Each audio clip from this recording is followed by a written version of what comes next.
Okay. Hey!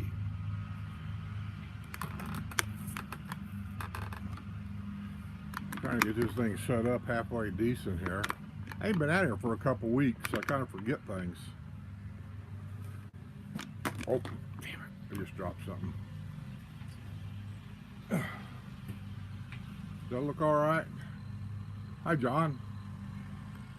I look alright? Can you hear me okay? Does it sound okay?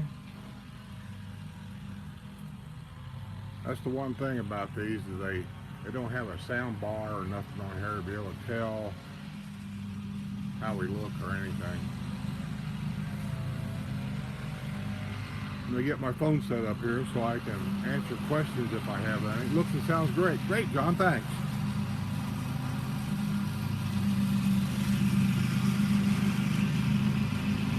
It's going to be a little noisy out here right now. It'll quit soon. They're mowing grass.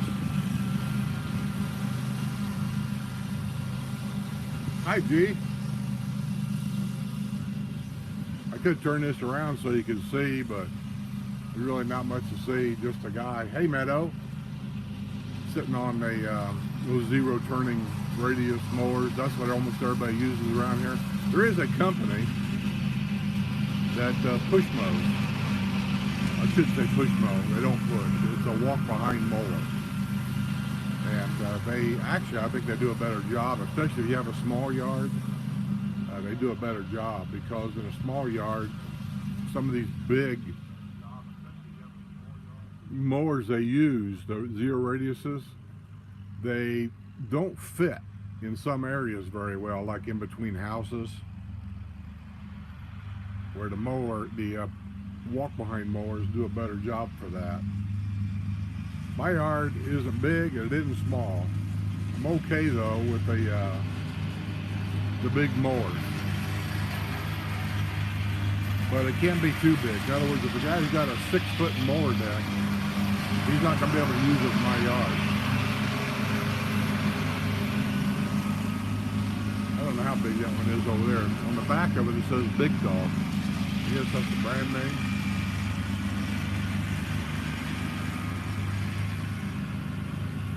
But anyway, the guy that does mine's got a zero turn radius, but he's got like, I want to say a 42-inch mower deck, and he's okay. He does fine.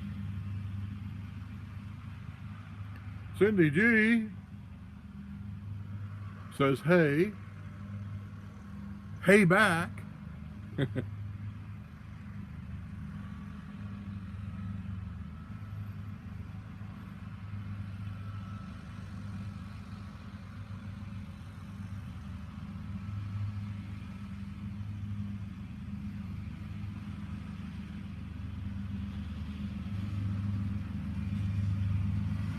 What the heck's going on here? I gotta find my chat again. I'll get it.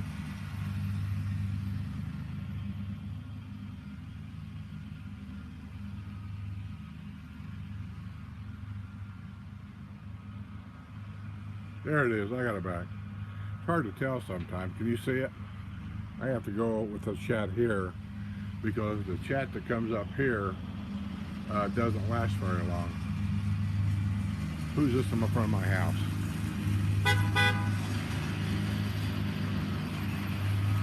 People always driving by and blowing it up. You missed it. I know who that was. They saw out, he drove by, and she drove by. They saw him out there doing Porch Settin. They're camera shy, so they went on. That's okay.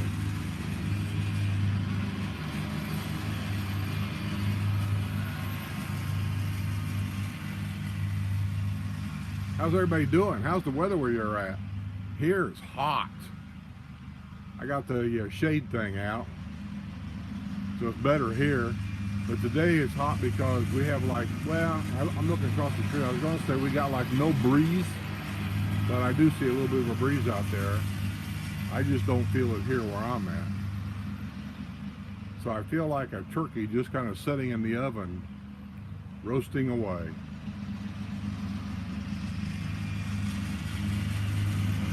I guess I shouldn't complain though, because I don't have to work. I mean, I could be younger and have to work.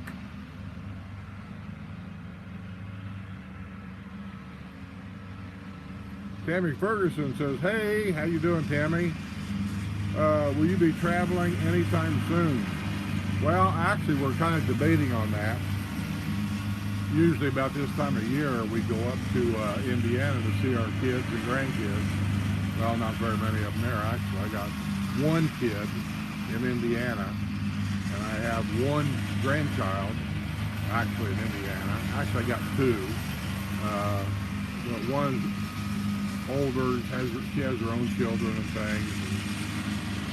But my oldest boy lives there, and we have a young grandson there. He's not that young anymore. He's like, I'm terrible when it comes to ages and stuff. I'll say like 7 years old.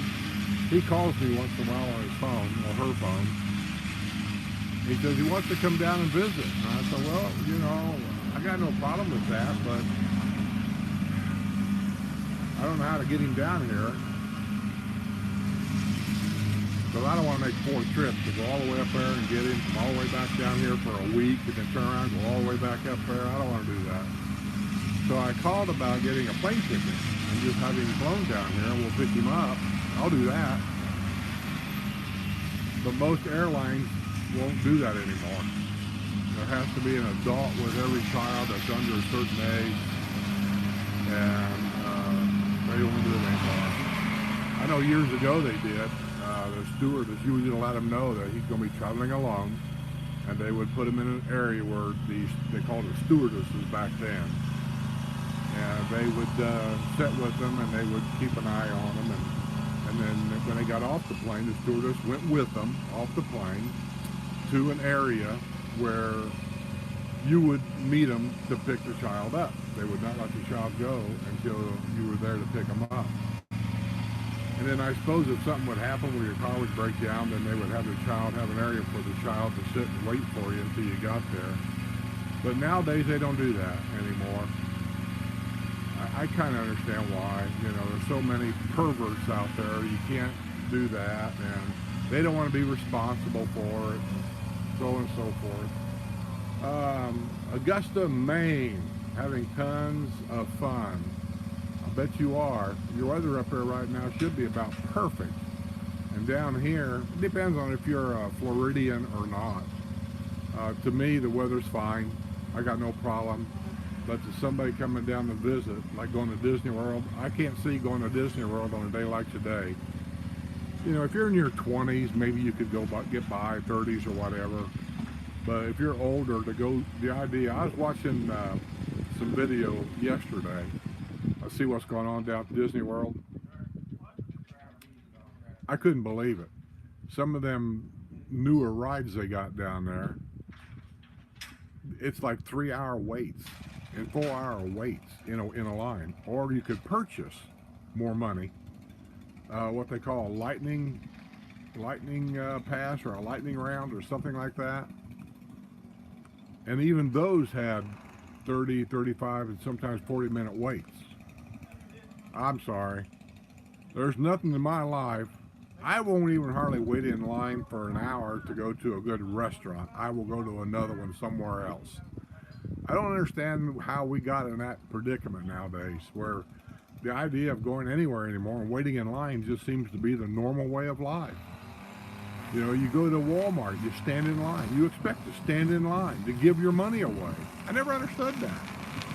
I mean, they're in business to take our money, and we go there to give it away, but then we have to stand in line. And then, some of the Walmarts, not only do they want your money, do you stand in line to give your money away, now they want you to work for the store for free by going to the self-checkout line and do it yourself. This whole system, to me, this is the newer generation way of looking at things, I think. Because the older generation doesn't see this. But the newer generation, they've grown up this way, and so they think, well, yeah, it's okay. I get out quicker. I think it's fine because I can get in, get out, and I don't see it that way. But hey, to each their own. Chris says, let me look at my phone here because I know I'm going to lose that.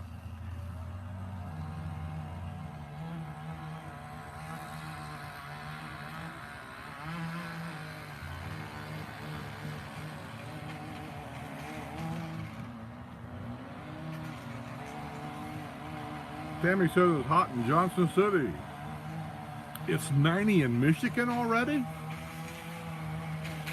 You know, this climate change is really starting to take hold, ain't it? With the weather and the heat index, and then even the winter. A couple of years ago, my cousin lives in Rockport, and Rockport got hit with the worst, well, I think a lot of Texas did, the worst snow and cold they've ever had. And it was, or I saw it. I didn't go down there during it, but I went down there after it, and I seen some of the work they were doing to correct it. It was a mess. So you got to remember, in the South, up north, you guys will bury your water pipes and sewer lines and things like that. What is it, 4 feet deep to get down below the freeze level? Well, in Texas and here in Florida, they bury the pipes maybe 12 inches deep. And in some places, even at that. I've seen in older neighborhoods, even here in Florida, where the water pipes are laying on top of the ground, right next to the house. They just follow the house or lay on top of the ground.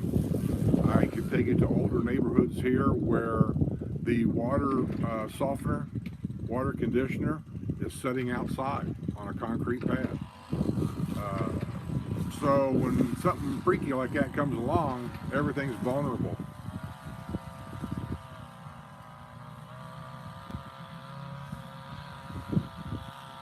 Well, I guess that's WrestleMania that's in Augusta, Maine. He must be on vacation.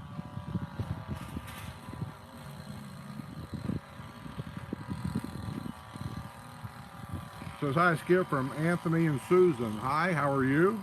Oh, by the way, get my beer opened up here. I mean, what's Porch Settin out here in 90-degree weather if I ain't got my beer, right?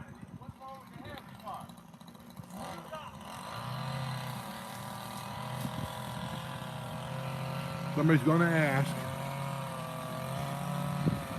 It's going to be another Yingling today.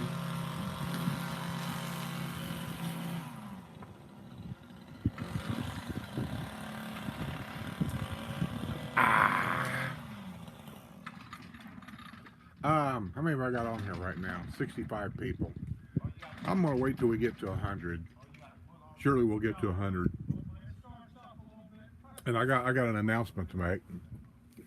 Not really an announcement. Let me just say, I got kind of an announcement. I got something I want to tell you.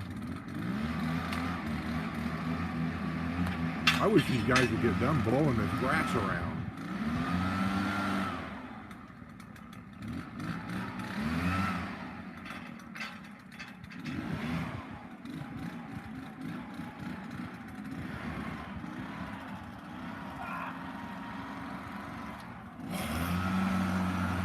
Let me move this over here.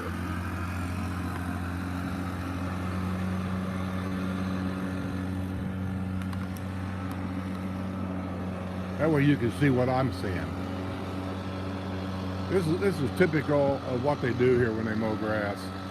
It's an old pickup truck with one of them cheap trailers you can buy at Lowe's, and then it's a lawnmower and on the back there, that zero radius mower, that's what they use 99% of the time.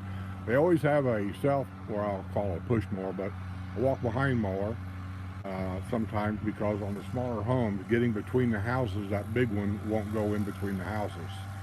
I mean, the houses are fairly close together if you're from the north down here.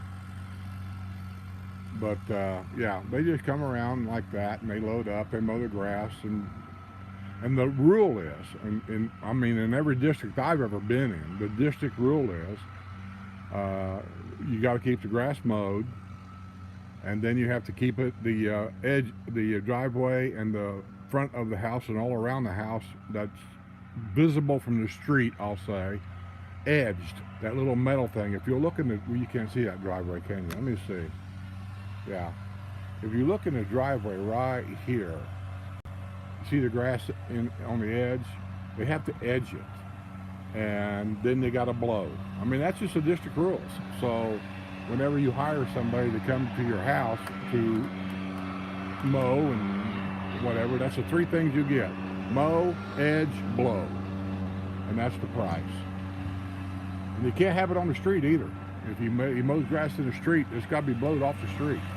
You're not allowed to do that. And if you live in the country up north, this is one of my big gripes I used to have with a motorcycle, especially out in the country. A guy will go down a ditch line with a tractor of some kind, and he'll mow the grass right out in the road. I mean, so much grass. It's just, the grass covers the road. That is so dangerous for motorcycle riders. I mean, it's a no-no. I've actually seen some police officers go up to the door and knock on the door and tell them they got to get that stuff off the road, or he's going to give them a ticket for creating a dangerous situation. I hate to see anybody get a ticket or anything like that, but that's just not even good common sense to blow grass, and who knows what's in that grass? Nails? I mean, you don't know what's in that grass.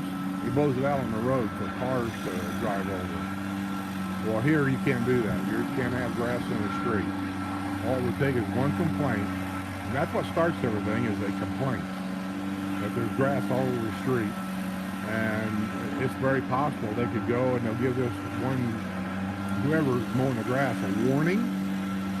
And then if it happens again, they may give them another warning. I don't know, but eventually, and I know it's happened here with contractors, different contractors and landscapers, that they'll come and they'll take their name and everything, and then they ban you from doing business inside the villages. And they can get that done. So in most cases, you won't have any problem. I'm just pointing these things out. I'm not complaining. I'm just pointing these things out. These are things that can happen and have happened in the past. But generally speaking, 99% of these guys are fine. They just do it. It's just a little bit of, when you're used to so much quiet that I'm used to here where I'm at, I'm not close to anything. And I meant I want it to be that way. I'm not close to a pickup. See, he's just letting this thing run. He's not doing anything. It's just noise. When you get so used to quiet, you get noise sensitive. And so these little things that come around and make these noises, you just don't appreciate it. But one thing about it is it's quick, it's done, it's over. But I never know who's going to come to this side over here. They don't all mow on the same day. Or my guy mows early Wednesday morning. I know when he mows. He's in, he's out, and gone before usually people get up to go play pickleball. He does it because it's cooler out. And why these guys are here when it's 90-some degrees out is beyond me. Unless they got one hell of a lot of yards to do on a Wednesday. But anyway, let me turn this back around. There you go. Let me set this thing back up. There you go. Turn it back around so you can see my pretty face. Don't forget to hit the thumbs up button or the like button. That helps my channel out quite a bit. Somebody sent me an email here a while back. I was going to address that today. What was it about? It was it was a complaint. I can't imagine getting a complaint, can you? I put out a video, and I forget which video it was. You guys probably remember more than me.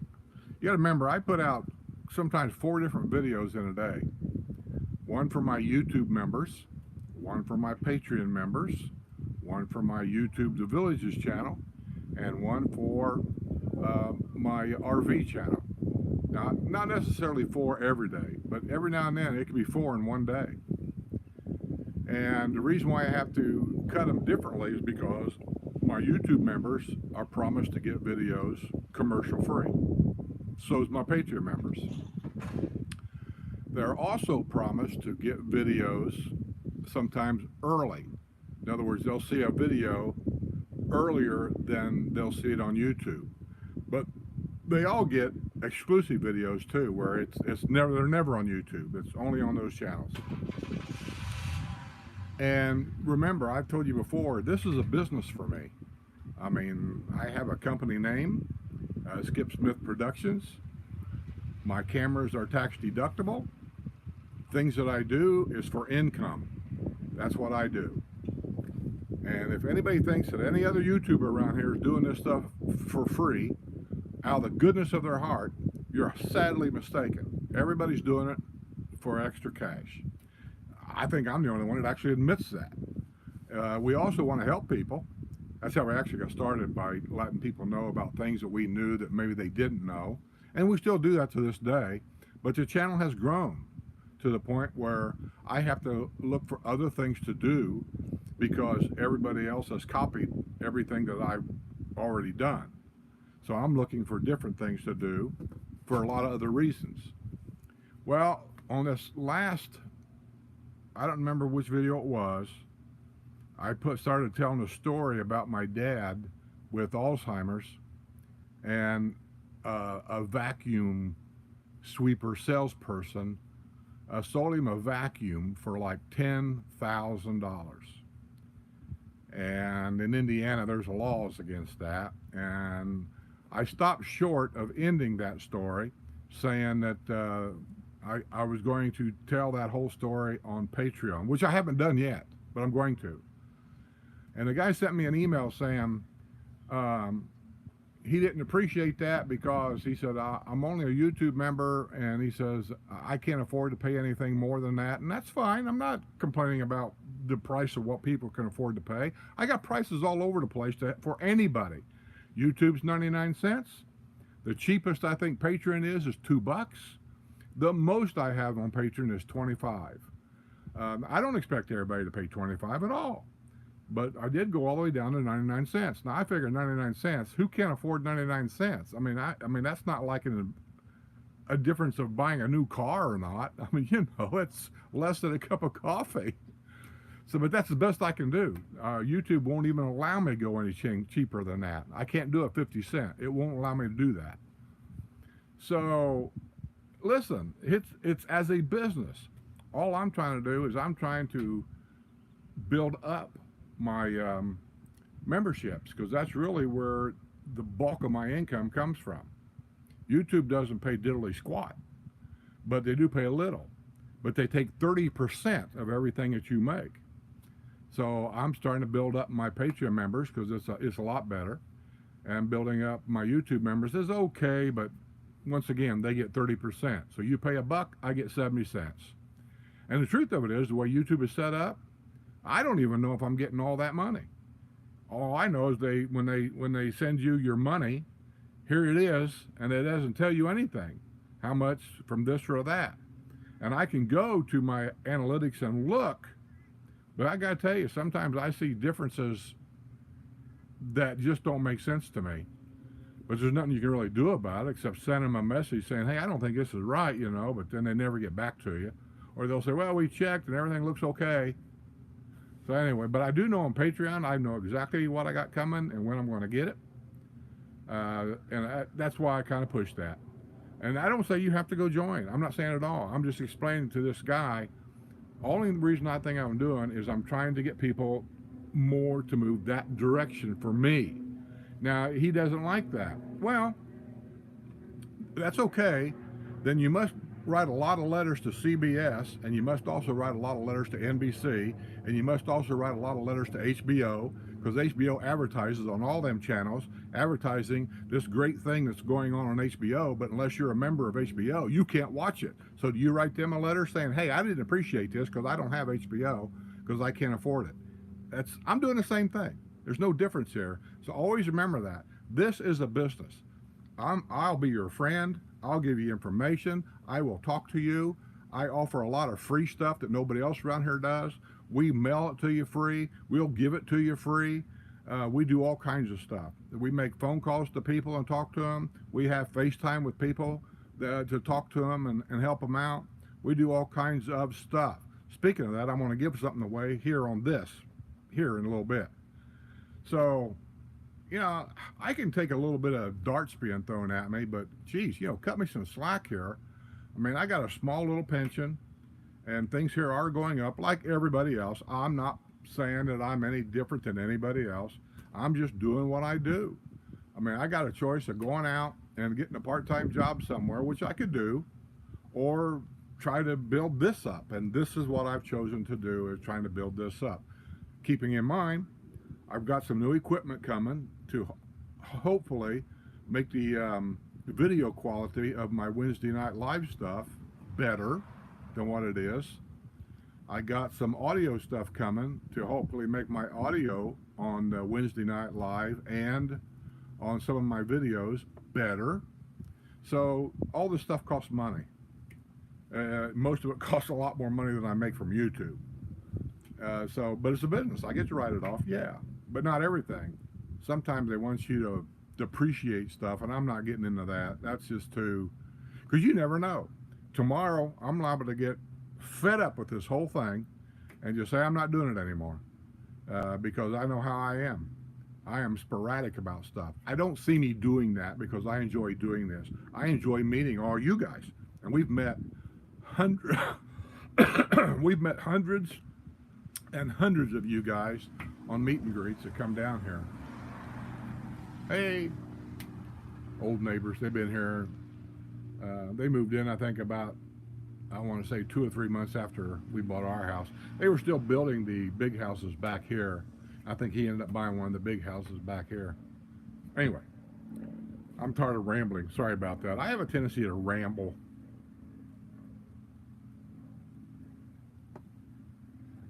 Okay.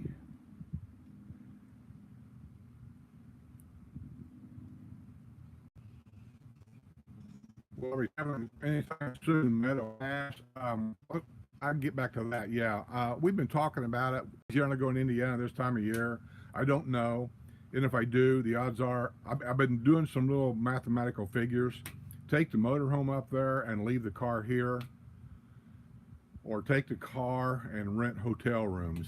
Listen, mathematically, the motorhome's a cheaper way to go. I know you guys aren't going to believe that, but it actually is, because I don't have to rent hotel rooms, and I've already got online of different areas that I would be going to looking for prices of hotel rooms, and I don't stay at Motel 6s and places like that. I mean, I could, I know, but I just don't. So I've checked the areas that I would stay in, and the price of hotel rooms are upwards of $125 to $200 a night.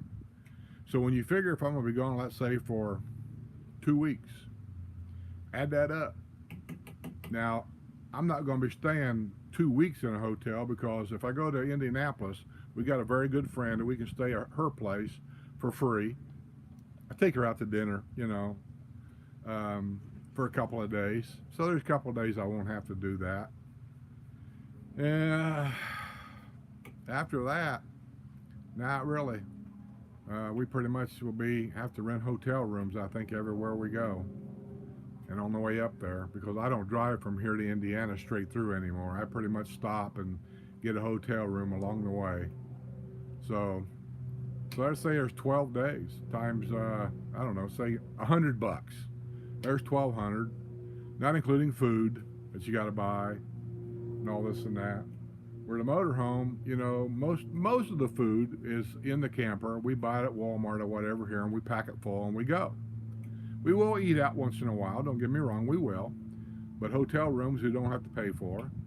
And when you add the money up, even though I only get like 8 miles at a gallon on an average, now when you add it all up, actually the motorhome's a cheaper way to go, and it's a more comfortable way to go.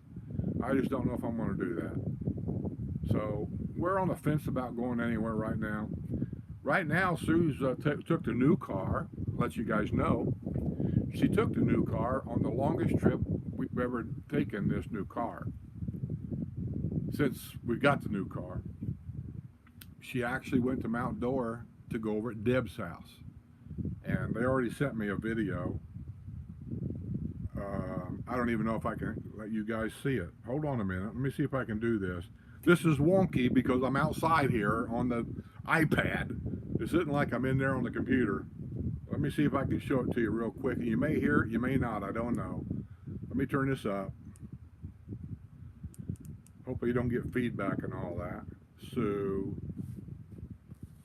come on.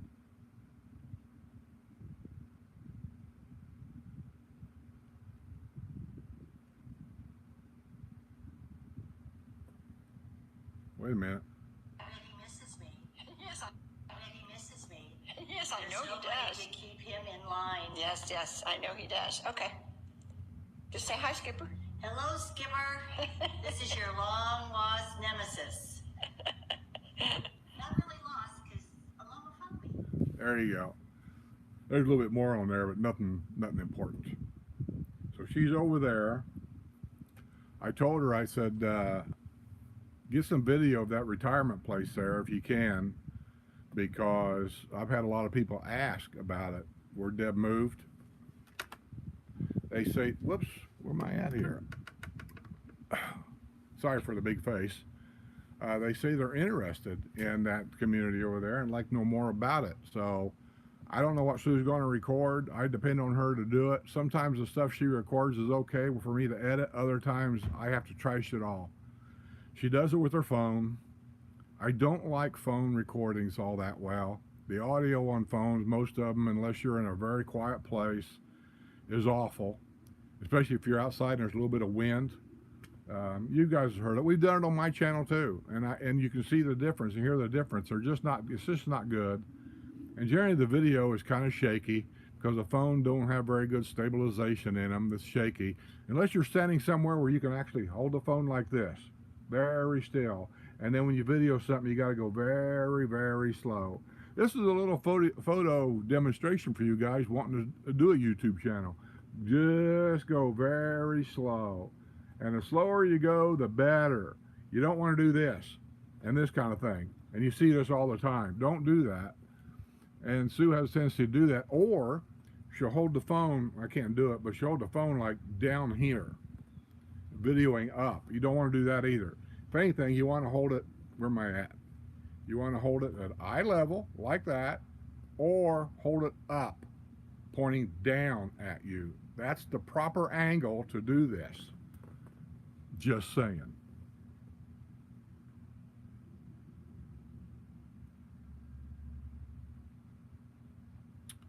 Okay, now what have we got?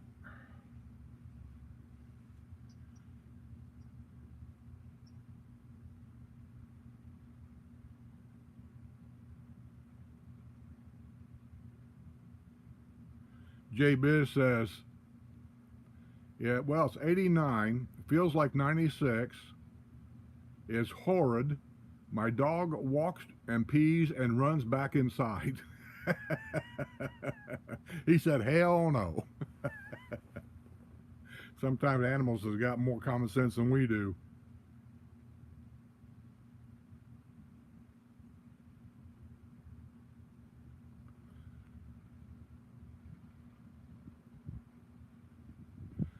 Wrestler says in Augusta, Maine at 73 degrees, lightly cloudy and a slight breeze. Yeah, I guarantee that sounds about perfect weather up there. For me, I like it a little warmer, but I could deal with that. I like it around 78 and sunny, slight breeze. Mr. Dempsey says, hi from Michigan, gas is $5.29. $250 to fill the motorhome. Going to be an expensive summer. Well, it can be if you intend to be out, and I sure intended to be out a few times this summer, and I got to tell you, I'm not sure I'm going to be getting out much at all, not in the motorhome. Maybe except for locally, you know, like say around Florida, go to the beach for, you know, a couple of days here and there, and maybe if I'm lucky enough, if it doesn't get too hot, but I know it will. I'm talking, and I know that as I say this, I'm not going to do it. I was going to say go down to Key West maybe for a week or so in the summer. I'm not doing that. It'll be hotter than hell down there. It'll be as hot there as it is here, or maybe even hotter. I don't know, but I'm not going down there in the summer. Every tourist in the world goes down there. And if you've never been to Key West, walking around Key West in the summer with all the tourism, it can be horrendous. You know that little bell, I don't know what they call it, a bell, it's supposed to be the most southern point, which it really ain't, but they say it is, most southern point. I was down there years ago, and Sue and I just walked up to it and took our picture. Now there's so many tourists going down there, I guess the line can be an hour long. Think about that. Another line, an hour-long wait to take a picture.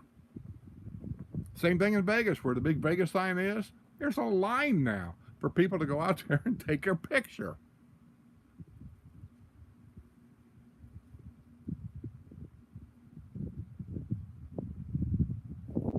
Chris is in Milwaukee, and he says it's 90 degrees in Milwaukee. I'm just looking at that, though. $5.29 for gas. Has it gone up since I bought gas last? Last time I bought gas here in Florida, it was like Not golf cart gas. You can't count that because that's a special gas that I buy, and it's always been higher. But when I bought gas for the other car, see, you don't buy gas here near as often as you do when you're working. So sometimes remembering this is a little tricky for me. I want to say it was like 4.59 or 4.79, somewhere in that area. Is it over $5 now? Hmm.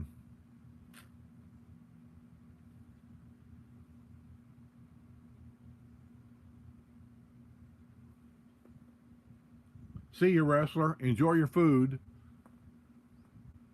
Enjoy whatever it is your wife says you're allowed to eat.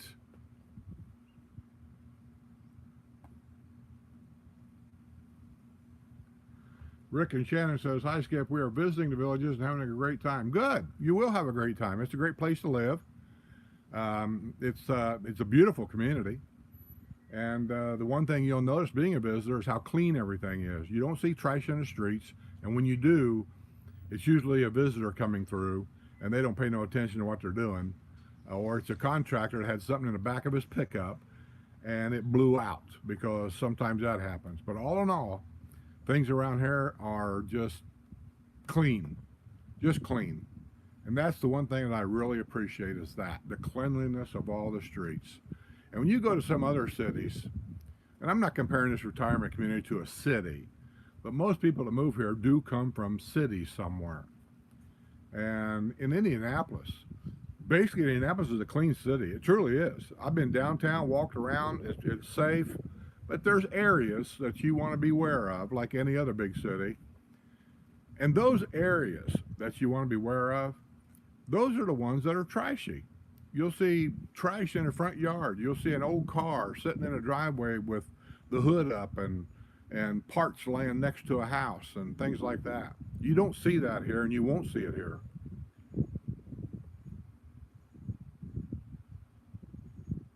Well, anyway, Rick and Shannon, have a great time. Be interesting if you're still on here. Let us know what it is you found interesting around here to do, or maybe something interesting to see. And so far, what's been your favorite hot spot? You know, a place to go eat, maybe a place just to sit down and have a drink. Have you been to the squares? I don't care which square, Lake Sumter Square, Brownwood Square, Spanish Spring Square. Let us know what you think. There's a lot of people wanting to move here, and they come to these channels because they're trying to learn as much as they can before they come. You know, where to buy, what to buy, how to buy, all these things. And I'm not sure we have a direct answer to any of that, but we can help. And as a community here, we can help each other, because what I don't know, whoever buys a new house down there, you're going to know the new rules that I don't know. I found out yesterday from one of my subscribers, thank you, Carol. I wasn't sure if, what was it? Oh, Massey. When I bought my house, both of them, the other house I had and this one, the first year, you didn't have to worry about insect infestations or bug treatment or anything like that, because part of the deal when you bought the house was Massey, the developer worked the deal in, I guess. He covered all of that the first year that you own the house. Massey took care of that. After that, you have to find your own or hire Massey to continue doing it or whatever, or do it yourself. I wasn't sure if they still done that. She just bought a new house. She sent me an email saying, yes, they still do that. So if you buy a new house down there, now I know, and I can say, you get, for the first year, free insect control in your house through Massey. They take care of it for that first year.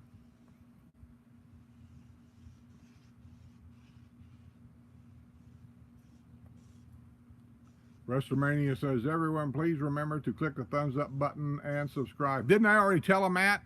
Go eat your oatmeal. I'm sure that's all. Oatmeal and strawberries. That's probably what she's letting you have.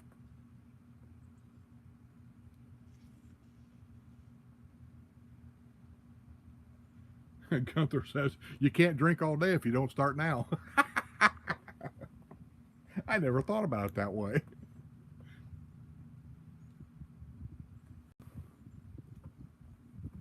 Oh, somebody asked on an email about going to the doctor. Yeah, I haven't been to a doctor in a year. I don't live in a doctor's office like a lot of people like to, But I do go in when I'm home, and I knew I was going to be here for a while because of gas prices. So I thought, well, I need to get caught up. Well, then I found out that my doctor, once again, has retired, and now I got another new doctor. Well, this time it's a female. They asked me if I wanted a male or female. I had my choice. I don't really care. I'm past the age of caring, you know. So I said, well, which one is the youngest? Because I told her straight out, I said, I am sick and tired every 2 years my doctor retires. And I said, I want a doctor that's going to be around for a while because once I get him broke in, you know what I mean, right? Then, because I got a hard personality for people to understand sometimes. I said, but once I get them broke in, then they retire. And then I get another doctor and I got to go through the whole thing again. So they told me this lady was the youngest one. She's like, I want to say in her late 30s, maybe mid 40s, somewhere in that area. So she'll probably be around for a while. She'll be here taking care of me probably when I'm dead. And I know she's still got children. So she's my doctor. The funny thing is, you really don't see your doctor all that much. You go in, there's always a physician's assistant, an RN, or somebody like that takes care of the minor stuff. So I went in this time to, I wanted to see the dermatologist because I've had things removed on my face. It seems like that's a pretty common thing down here. And the top of the ears, you want to protect that from the sun. The top of your shoulders here, you want to protect that from the sun.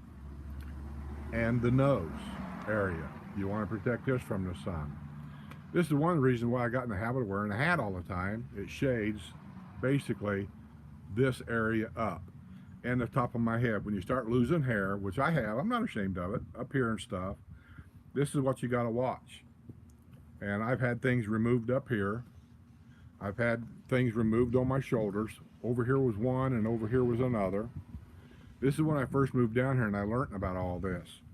Because when you go to the swimming pool, most generally you don't wear a shirt. Well, I enjoy the pool. I used to enjoy it a lot. I haven't been to the pool now in over 2 years, maybe close to 3. But you get sun up here.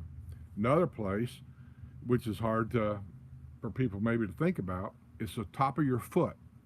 The sun rays will go right through the water to the top of your foot, which is the skinniest, am I saying this right? The thinnest skin on your body, I think, is the top of the foot. And that happened to me. I got burnt on the top of my foot. And I can only tell you that the pain when you have a burnt top of your foot, whatever that's called, every time I got up to walk, I felt like I was 110 years old. It hurt so bad, like it felt like all the blood just went right to the top of your foot. I actually went into the doctor because I felt really bad. I mean, I felt feverish, I felt sick, I couldn't walk, and went in there and they looked at it and they gave me some medicine to put on the foot, which helped out a lot. And this is the same dermatologist that was there then, and she told me that I need to put sunscreen if you're going to go to the pool. She said you need to put sunscreen not only on your legs and your face and the top of your ear and the shoulders and all that. She said don't forget about the top of your foot. She said because it's very vulnerable. I've never had anything removed from there, but I just don't go to the pool all that much. I don't get out in the sun no more than I have to if I can, because of the heat and the UV rays down here. And the older you get, and also to my old subscribers that's been following me for a long time, you guys know, because I've talked about it, is I'm losing pigment. I forget what they call that. And anyway, I don't know if you can see my arm here. See how white it is here? And see how the pigment here is starting to, I'm losing it? It looks like freckles actually, but I'm losing pigment. And when you lose pigment, you're very vulnerable to skin cancer and all kinds of other problems. So thus, I got this shaded thing here, hats. If I go to the pool, which I did when I was in Rockport, because it's a saltwater pool, I wear a t-shirt, usually a plain white t-shirt, so as not to have any collar fade or anything. I wear a plain white t-shirt in the pool. And a lot of them do it here. So if I ever go to the pool here, that's what I'll do. But the top of the foot is something that's still, what do? Go to the pool with socks on? I'm not doing that. So I don't know. I mean, it's always an issue. The sun here is an issue. It's something you got to really think about.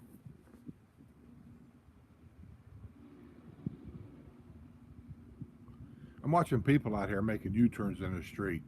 I don't know if there's a house for sale somewhere or what's going on here, but or they're lost. I don't know. BB says, "Can you wear a shirt?" Yes, you can, and I do that. Actually, I have a couple of plain white T-shirts. They're high neck. I cover up as much as I can. I sound like an old lady, don't I? And I wear them in the pool. When I played golf, before I started losing pigment in my arm was okay, but I was losing pigment in my hands. I mean, if you look at my hands now, I don't know if you can tell. You see how white they are?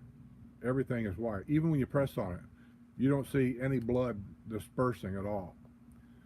But when you get up to the arm and you press on it, you can almost see. Anyway, I'm sounding stupid now.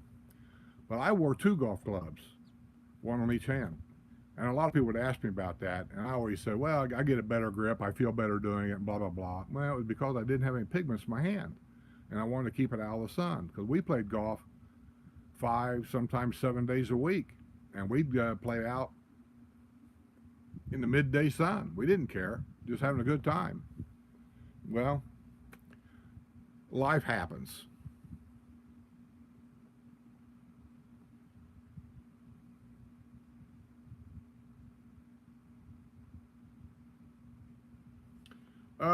Vic Madeira says, "I'm in Texas right now. Please don't tell me how hot it is in Florida." I know. You guys are hot too. My cousin lives in Rockport.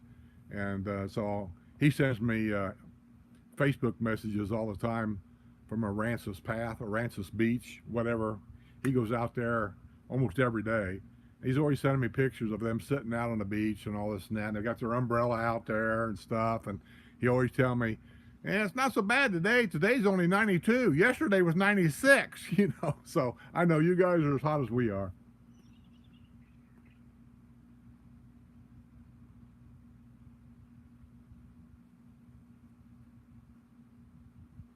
Barbara Vance says gas is 5.08 per gallon. Where? Are you in the villages? I don't know. Are you my RV buddy and my Patreon member? Dave Dempsey's in Michigan with his RV, and he just tested a thing there saying it was over $5 a gallon somewhere in Michigan, wherever he was at. And I don't know what it was along the way, but he's over $5 a gallon. Linda's back in California, and she's got a diesel motorhome. And I want to say, gosh, I could get this wrong. If Linda's on here, she'll post a price. I want to say the closer she got to California, the more expensive it kept getting. And in California, diesel was like, I want to say $7 a gallon, something like that. Don't quote me on that.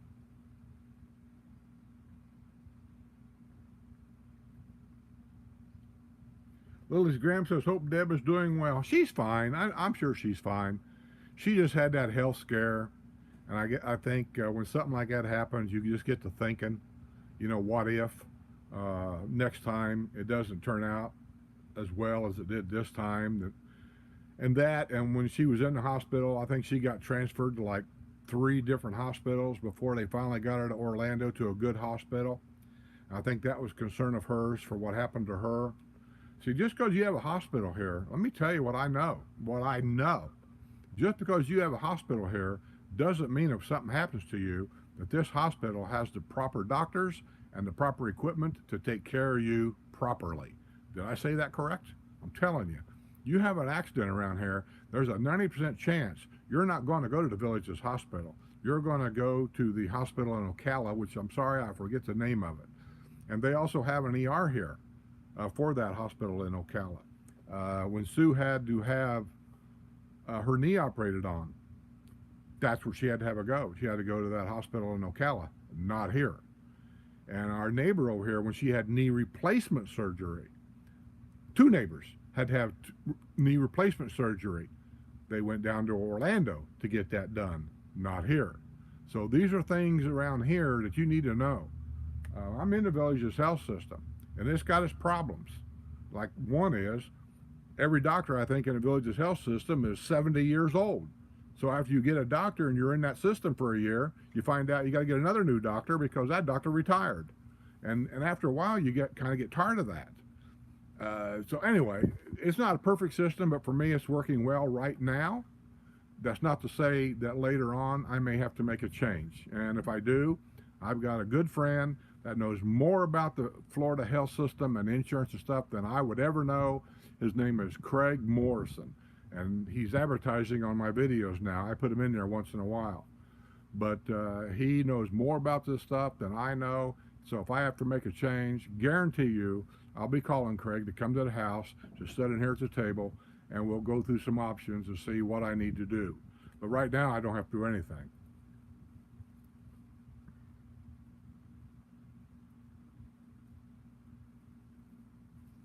Sharon Kane says, hello, Skip and Sue. Says, I appreciate you and your honesty.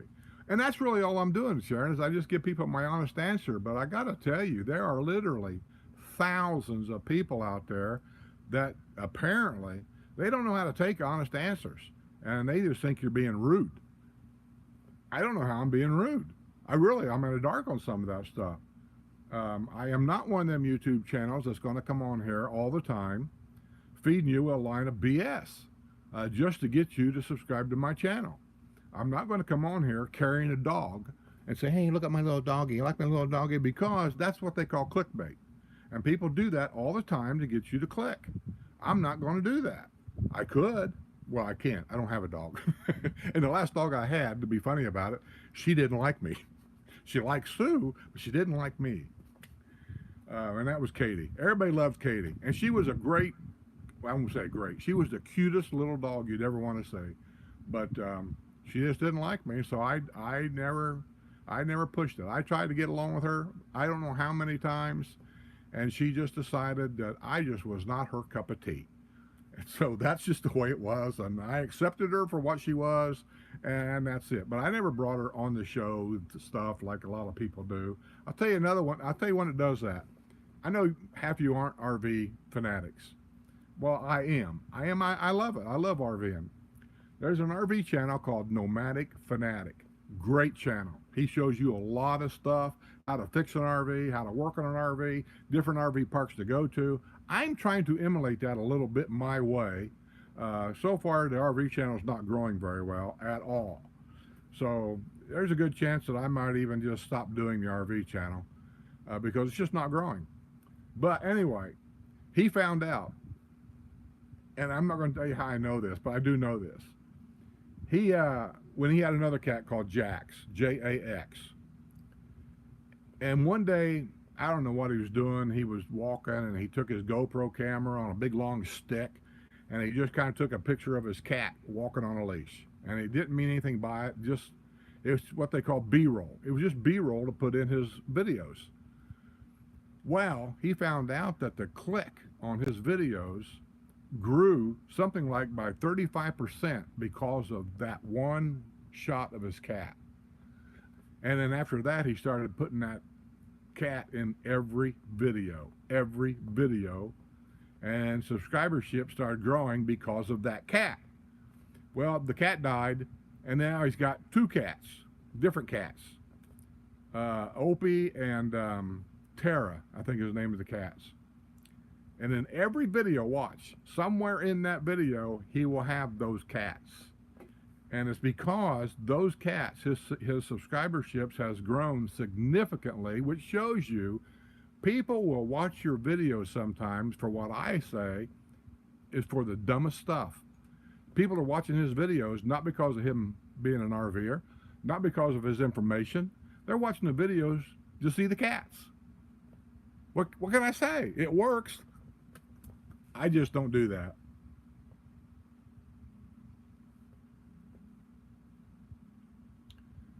Grandpa Eric said it's 77 degrees in Delaware. Enjoy that comfortable weather, Eric, because if you're coming down here, which I think you've been here before, I don't know if you're coming back or not. If you are, if you're coming in the summertime, it's getting hot and sweltery. And I always tell people, and it's a fact. Look, if you're considering coming to the villages and dropping a dime on a home, and I don't know how much you're going to spend on a home, none of my business, but you know, you can't hardly buy anything here anymore for less than 250, 300,000, and it goes up from there. I mean, if you find something less than that, it's probably going to need a lot of work. So, you know, good luck to you. But if you're going to come down and spend that kind of money, and maybe even get involved in a bidding war, that happens here quite a bit now, then you need to know things before you make the mistake. Other than doctors, other than the safety factor, like police departments and how do they respond and all these kinds of things, you need to know if you can take this heat and stuff in the summer months. So I always recommend, listen, winter's not the problem. October, November, December, January, February, March, and even April. That's not the problem. The problem is after that, when the heat kicks in and the humidity kicks in, you need to come down and see if you can live here in that and not have to stay in your house all day long to stay out of the heat and then only come out at night. And I say that, and I'm not joking about that. I can come out here like right now. Well, let me show you. I mean, here we are. You don't see anybody out. Nothing. Look down the road. Nothing. Well, I can't really show you a lot, but anyway, you get the idea I'm talking about. You can't, if you can't stand this heat and be able to get out and walk around a little bit or go down to the square or go down to a restaurant and eat outside. I know you can eat inside, but I'm just saying if you can't physically, for some reason, you can't get your breath or you find that in this heat you get dizzy, or if you've had heart problems in the past and you find out in this heat that you just feel sick. I mean, I've heard different things, but then you are, well, I would say, as a good candidate for being a snowbird, not a full-timer. So don't spend those big dollars on buying a full-time home if you can't live here full-time. See what I'm saying? Save that money. Buy a cheaper home. Buy a patio villa, you know, something that's good for 6 months out of the year, and then keep your house maybe up north or rent a little condo or something up north or something and get out of here. Or maybe not move here at all. I'm talking about the villages. I'm talking about Florida. Now, northern Florida has, generally speaking, cooler weather, but in the heat of the summer, it don't seem to make any difference where you're at. It's just hot and it's humid. And it's just something you need to know.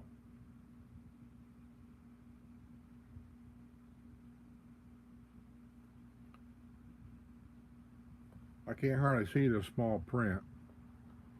I got to get a new pair of glasses. That's just all there is to it. By the way, Sue's cataract surgery has been magnificent, according to her. She doesn't wear glasses hardly at all now. She's driving just fine without it. She sees very clearly, better than she has for years. I did see her read the newspaper here a while back, and she had reading glasses on.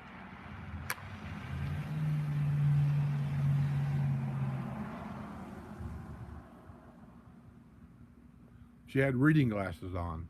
I don't know why. I don't know if it's habit, but she made mention about that once, about she wore reading glasses for something, and I forget what it was. But she had damage to her cornea. We was in Rockport, and the windstorm blew something in her eye. We don't know what it was till this day. And she was feeling bad. Her eye swelled up.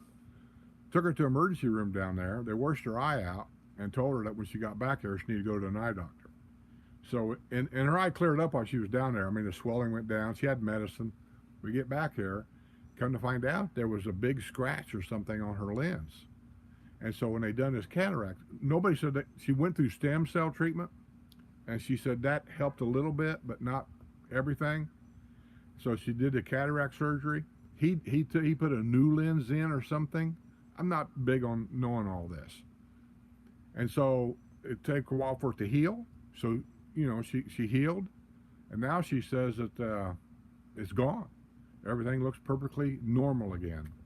So just to let you guys know, if you're interested in cataract surgery, and if you're looking for somebody that we recommended, I know people have been sending me emails about they need it done too, who can we recommend? I've been forwarding all them emails to Sue. because I can't recommend anybody. I've never had it done. But I can tell you if I do have it done, I'm probably going to go to her doctor because I've seen what he done there. So I feel safe doing that. But I forward them to Sue. Hopefully she's getting those emails and answering them. If she's not, keep sending them to me, and I'll send them to her again, and then I'll try to yell at her and say, hey, answer them emails.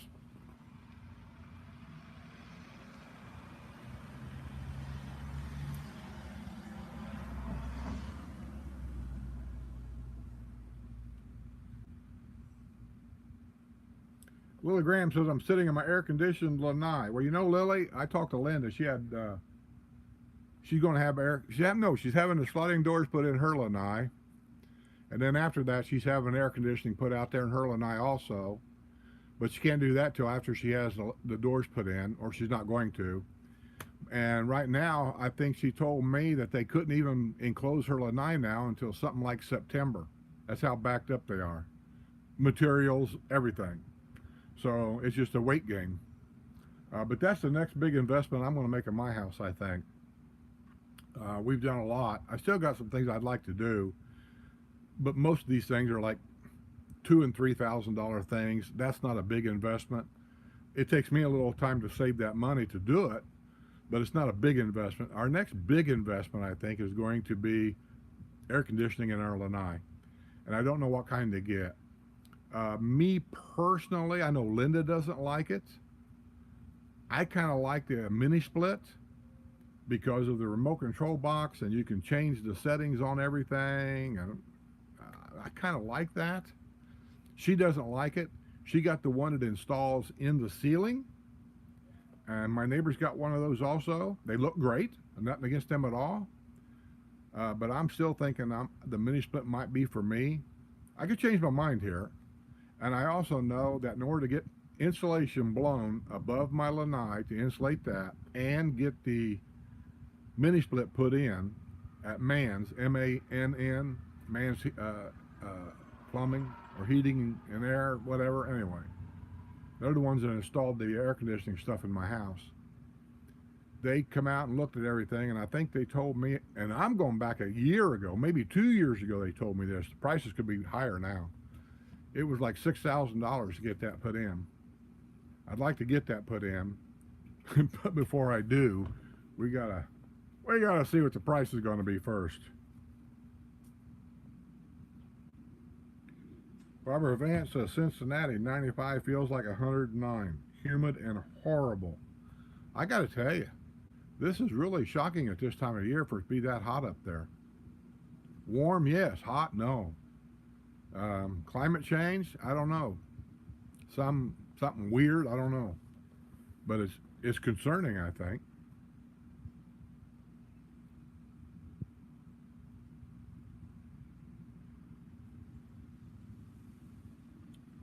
Nomadic Wanderer says people are living longer and there are more of us. That's true. It's nothing down here to hear about somebody living to be in their 90s. My dad lived to be in his 90s. You know, back in my grandfather's day, my grandfather, my dad's dad, he died at 76, which at that time was the average age of a male to die. Some lived longer, I know, but the average age. My dad died at 92. And I feel good now. I mean, I'm not saying I'm in perfect health. Obviously, I got some problems here. But I don't think I got anything serious. Like, I've never had heart trouble. I've never had kidney problems. I've never had a stroke. I've never had, a lung cancer. I've never had any of these things that shortens your life considerably. Do I take care of myself? Well, no. Do I eat right? Well, no. Do I exercise? Well, no. So do I do anything that make me live a little longer to stay healthier? Well, no. By the way, let me have a drink of my beer.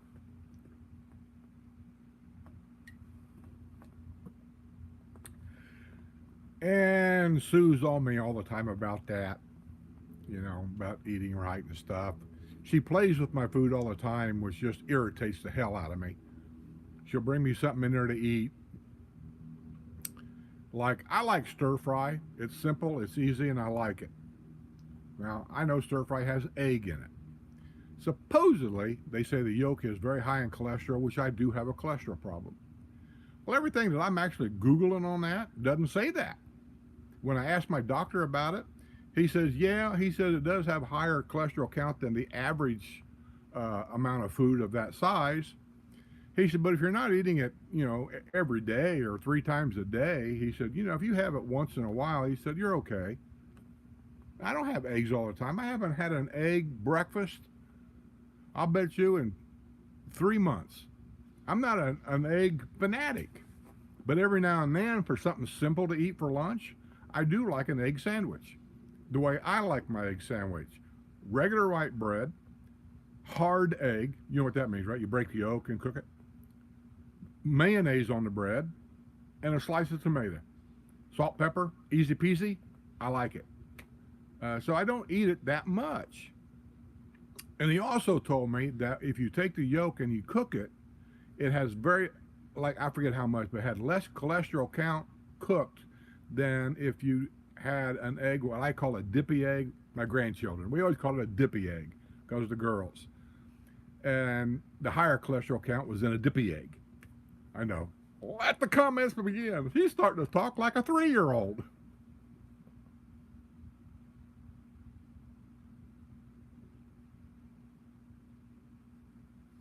Says, honest answers take honest critics. I take critics. I got no problem with criticism. I've always said that. You don't have to agree with me, and that's fine. And sometimes somebody will send me something that really gets me to thinking. I see something at a different angle than the way maybe I was talking. I'm a black and white kind of guy. And I'm not saying that to be racist. I'm a black and white kind of guy. It's right or it's wrong. It's good or it's bad. I mean, that's just the way I am. And then somebody will send me something where I made criticism about something, and they'll say that, I don't know how they word it, but they'll say something about that, and I'll read it. I read a lot of comments. I can't say I read every one of them, but I do try to read a lot of them. And I'll read it, and then they may point a direction that I really never thought about it that way. And then, yeah, it gets me to thinking sometimes. And so in my videos, a lot of the times, I sometimes will stay away from a subject because of something somebody said, and I had to think about it, and so I just avoid the whole thing.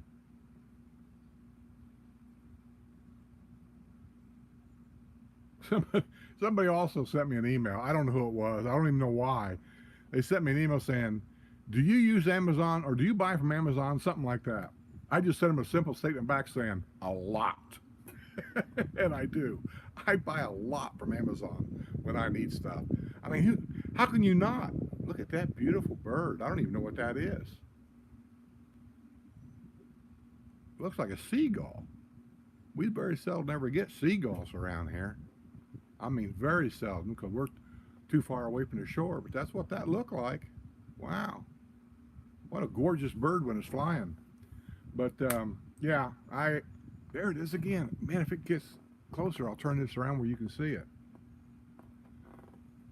He keeps disappearing behind houses, and I can't tell which direction he's going. Or she. And it looks like it's flying out of the neighborhood now. But anyway, what was I talking about? My mind anymore. Oh well, whatever it was.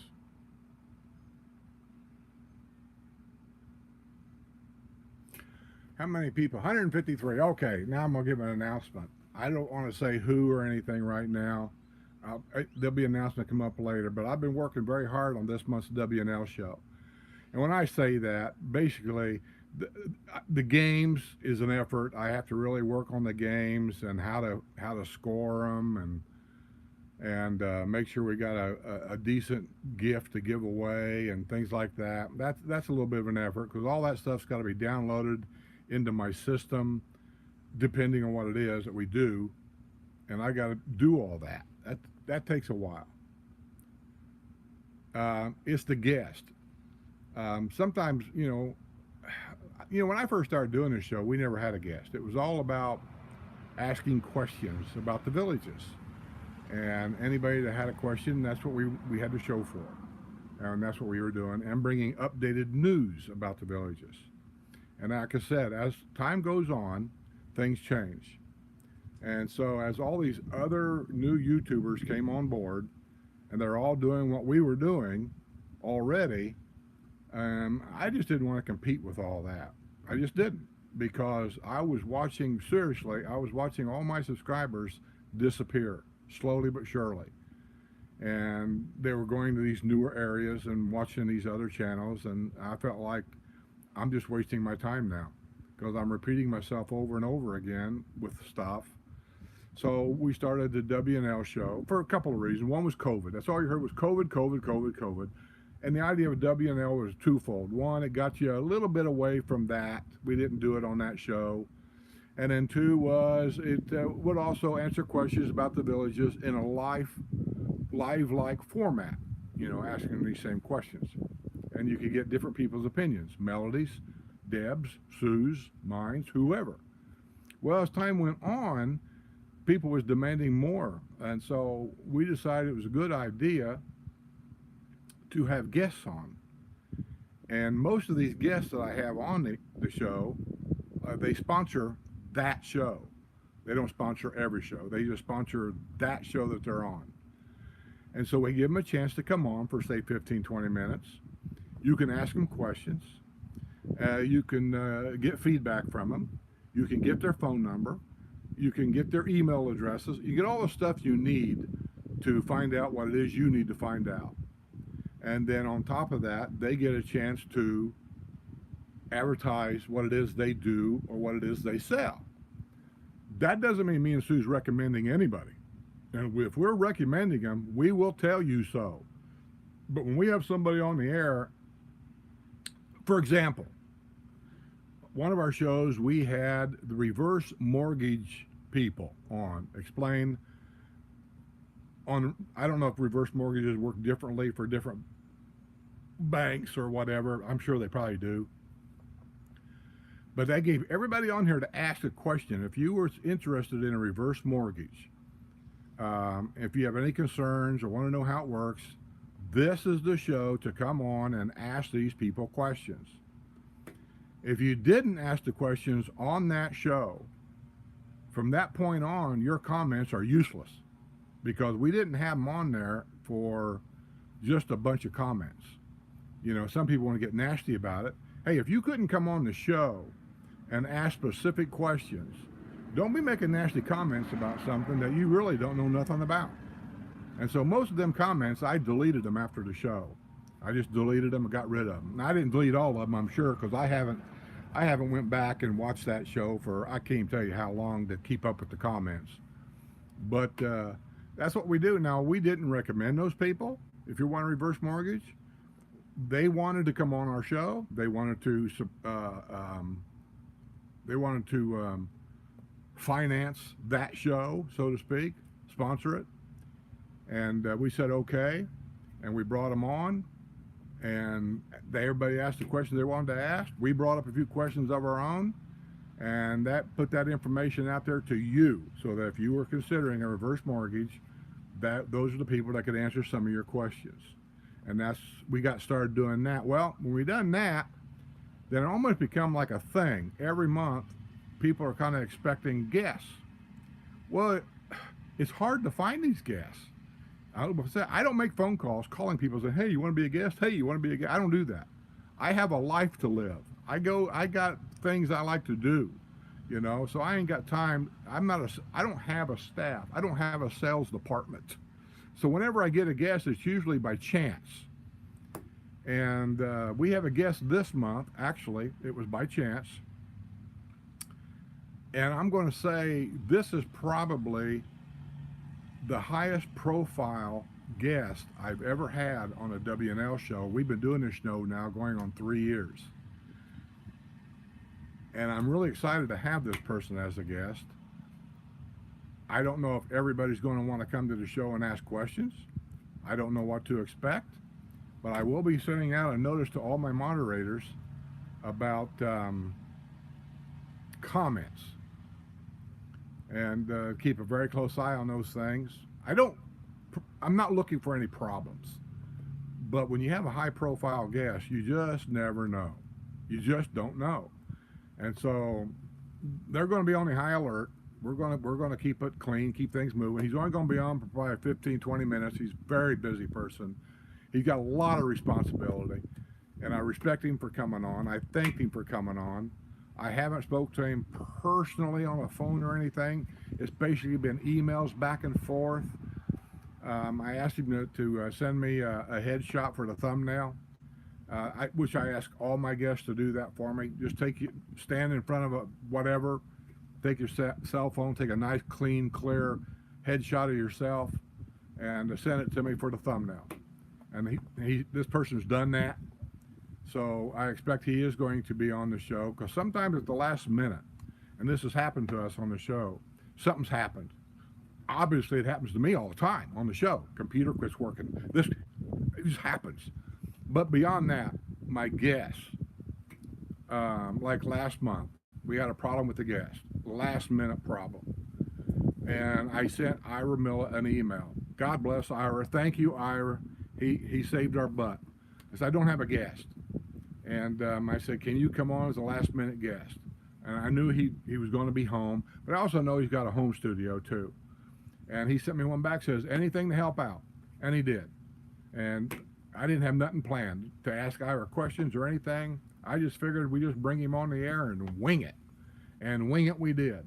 And we're just having fun with Ira. I hope he didn't take nothing personal, because I like to joke around a lot. But generally, I warn people before the show, And I didn't have a chance to do that with Ira. But he'd been on the show before. I assume he kind of, knows what goes on. And so he pulled us out of a guestless night. This month was planned 2 months ago. I've got another guest, I think, for next month. But if this person can't make it, which I haven't heard back from this person yet, then I had somebody else call me and say that they would like to sponsor a show. And I told them I didn't think they could get, I knew they couldn't get on this month. I'm not sure about next month, because that was already promised to somebody else, but I haven't heard back from them for a while. And if I don't hear back from them soon, then I'm going to move on to the other guest that called. Lining all this, that's the work right there. I don't almost like I'm complaining. I'm not. I enjoy doing WNL when things are going right. I really do enjoy it. Anybody out there wants to help, let me know. We can always use a new game. And thank God for Gracie. Gracie's helped us out a lot. I haven't bothered her this month because she's a busy person too. She still works full time. But yeah, I'm going to need a game for this month. So I don't know what game to do. And keep in mind, simple, easy, as far as downloading it and uploading it and stuff. And the point system. That's the critical thing. Give 1 point for this and 3 points for that and 2 points for something else. That is way too complicated for the show. It takes way too much time. And that's how it's come. The last show went 2 hours and 30 minutes when I always try to cut it off around 2 hours. It went a half hour longer than it should have because of the game. So it's just difficult.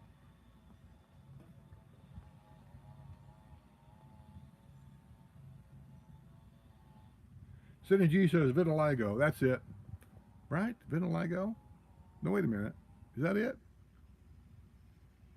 What do they call ringing in the ear? Because I got that too. I got all kinds of stuff that's not going to kill me, but stuff that's just irritating as hell. Got ringing in my ear from driving semi-trucks my whole life.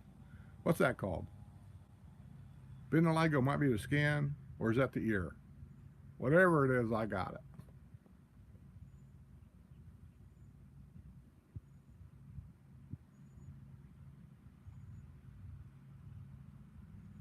Cindy G, did you send me an email last night saying you bought a new house? I think that was you, wasn't it? I read it late last night, and I haven't answered it, but I did read it late last night. That you're moving up closer to the VA clinic. Is that you?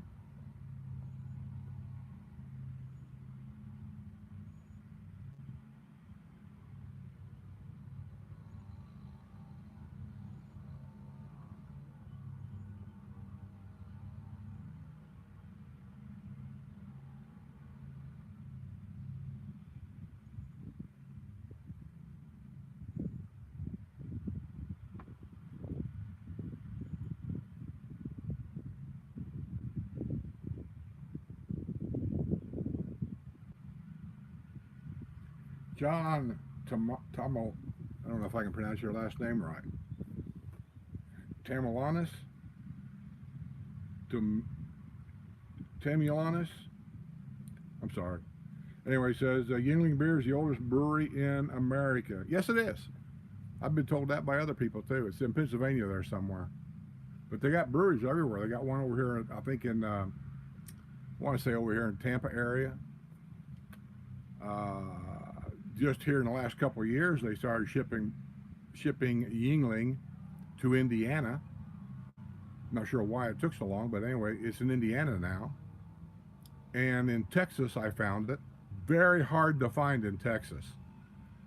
Texas stores really promote Texas beer a lot.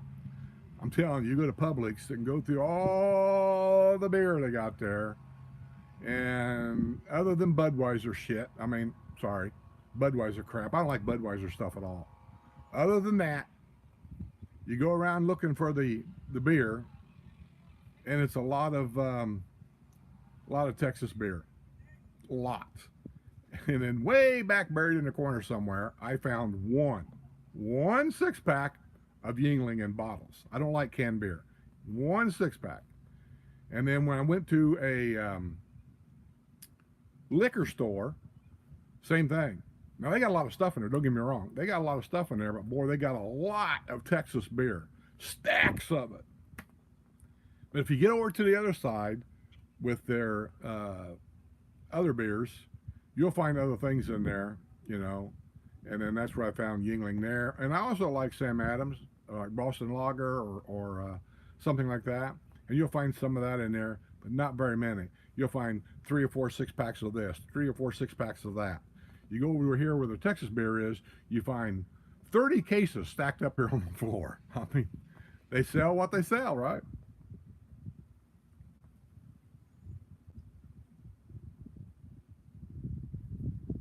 Anthony says my phone says it feels like 104. Well, I'll have to take your word for that. I don't know. I mean, it's hot. But I think what makes it feel hotter is the humidity. It's just so darn humid. So back to the W&L show. This is going to be a high-ranked individual on the W&L show. Tell your friends, come to the show. I want to see 1,000 people come to this show and play the games and everything else. Because there's going to be a lot of questions you may want to ask this person. We're going to get them on there if we can. We'll get as many as we possibly can. Can't guarantee we'll get all of them. But I want to see a lot of people come to the show. Okay? Okay? Okay. If you live in a village, just tell all your neighbors, come to the channel. I'm only going to broadcast it on my YouTube Villages channel only. I'm not going to put it on Facebook. I'm not going to put it on my RV channel also. I'm going to try to eliminate those problems. Facebook, I'm sorry, the Villages, Skip Smith only. That's where it's going to be. So that's where they got to go. While they're there, tell them to hit that subscribe button.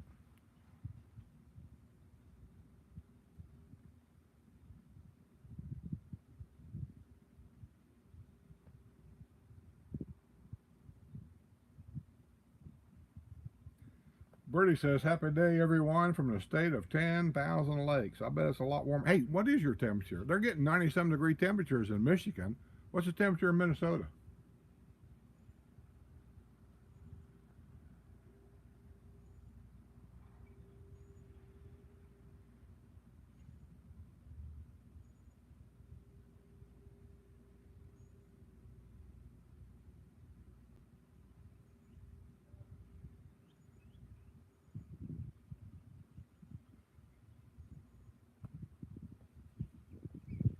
You notice since they quit mowing grass and everything, since we've been doing this, see how much quieter it is? Now, I'm bringing that up for that reason I'm telling you about, getting sensitive to noise. One thing I hear is probably in the neighborhood about a mile down the road.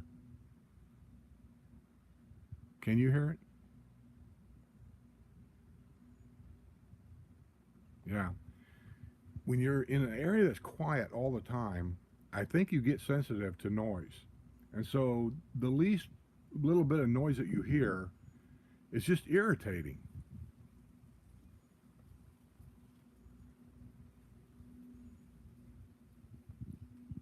tinnitus. Thank you, Mike. Seeker, tinnitus. Ears tinnitus, and my skin was what that other word was. Oh my God. You know what I'm noticing here by looking?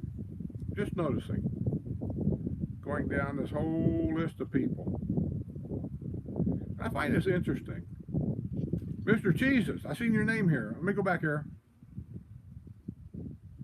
It's a scorcher up here in Illinois. Yesterday was 101 at Midway Airport. Good Lord. Chicago, 101 this early in the year. How you feeling, Mr. Jesus, since the operation? Feeling better? Are you home? Are you still recovering?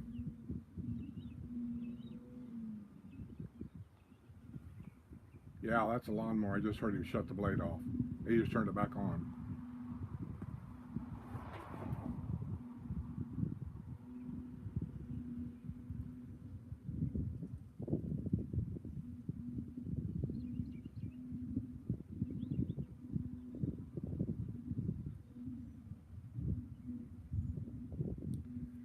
John Hogan says, just returned to the UK from vacation in the villages. What? You didn't call me? Send me an email while you were here? To meet you somewhere? We could have went to Beer World and you could have introduced me to a good United Kingdom beer. They sell all that stuff in there, I think.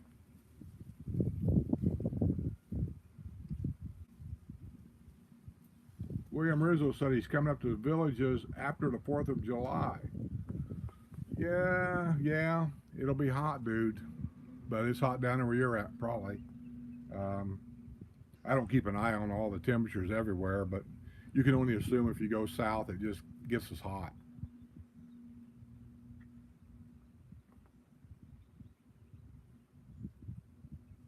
I had a guy, I got a story. You know what? I'm not going to tell it here. I'll tell it on the Patreon page. Ooh, I bet I made that guy mad again.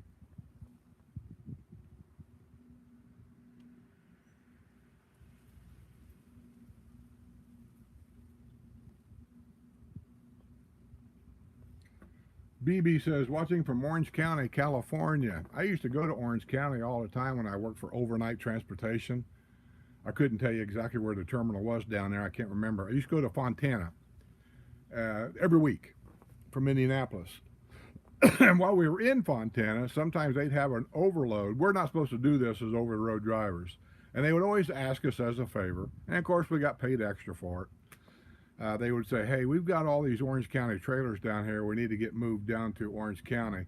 Would you guys be interested in taking a couple of them down there for us? We pulled pups. Take them down there for us and then bring us a couple of empties back. Because city guys are supposed to do that. That's their job. And this is before we got to Union. After we got to Union in there, you can't do that. It's a classificational thing. City classification, road classification, dock classification. We cannot tread on each other's grounds.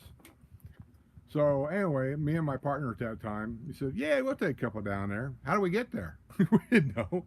They give you a map.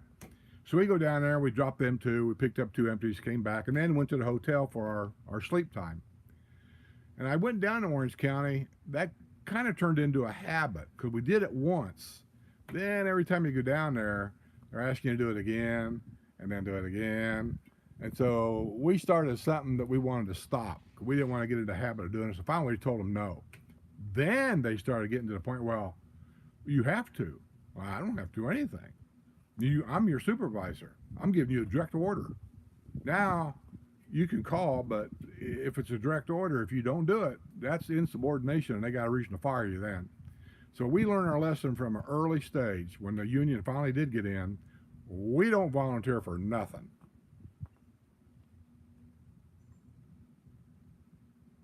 But thank you from Orange County, California for watching.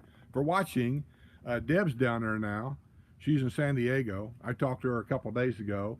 I'm leaving them alone because that's a long drive, and I know she's tired, and the dogs have to get, reacquainted to everything. So she's down there, probably having a great time, sitting out back, drinking her morning tea. Dogs are out back, sniffing around for squirrels.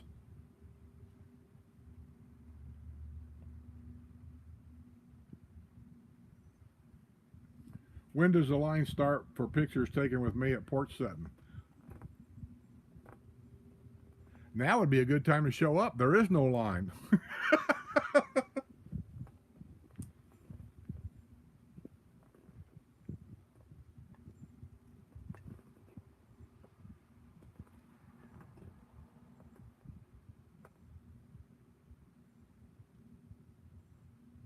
Marcia says, "Good day, Skip. How's it going?"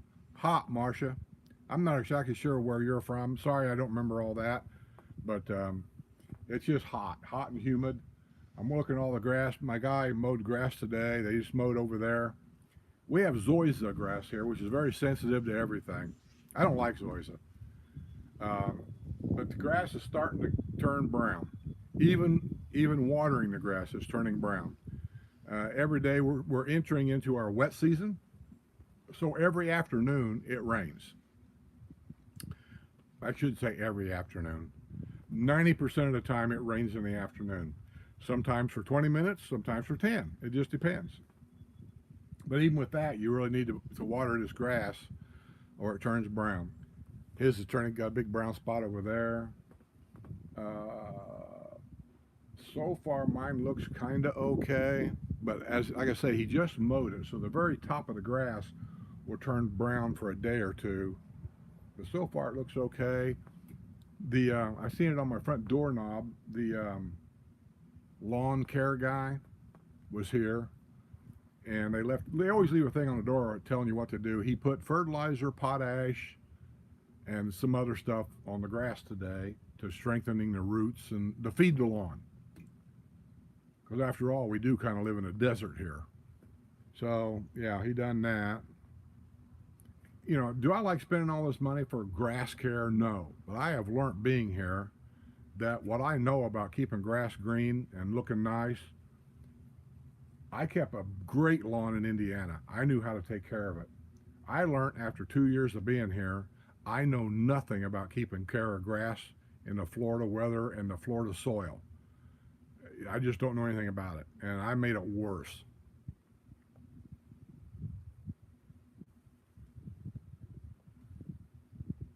Butch says it's 96 degrees in Staunton, Wisconsin.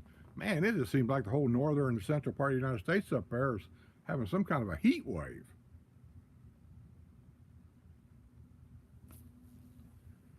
Cindy Rowland says, love the Porch Settin. Well, I'm glad you do. And let me just say, as long as you guys keep coming to it, and as long as, I keep getting a decent amount of views on this, I'll keep doing it.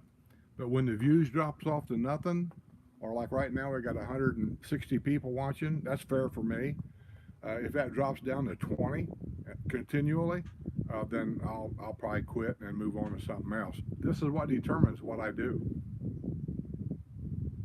107, Cindy says, in Kentucky. Heat index. Is that like feels like? It's actually 96, but it feels like 107. Is that what that means?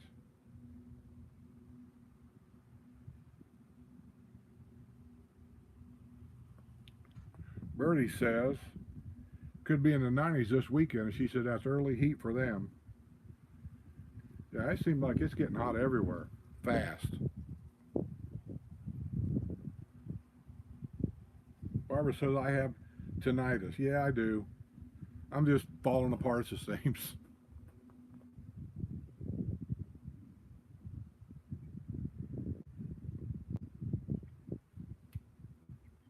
Rizzo says it's only 86 degrees in Key West. It's a lot cooler there than it is here.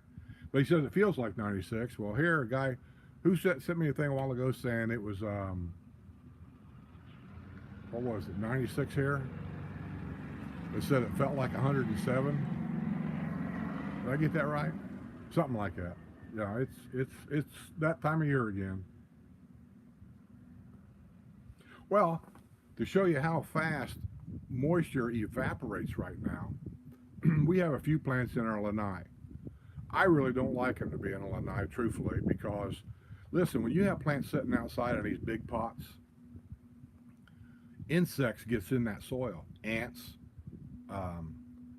There could be lizards in that soil, all kinds of stuff. But you bring them in because of the heat of the sun.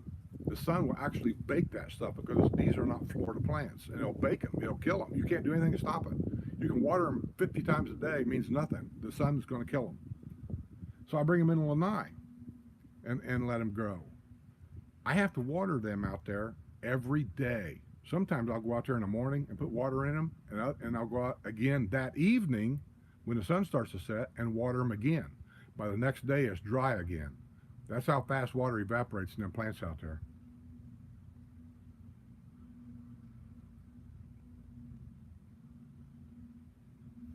Mr. Rizzo says he's going for a swim after the stream. Hey, I'd go now. There's nothing going on this stream. Except at the end of the stream, I'm going to give something away, and you'll see in a minute. I give stuff away once in a while. I usually do it on the YouTube members only, or I'll do it on the Patreon members only. I give stuff away all the time, but you guys don't see it. I just thought today I'm going to do it on a live stream. You guys that come to the streams all the time, I'm going to give you a chance to get something for free. You may want it, you may not. I don't know, but I'll give it to you. One person. One thing to one person.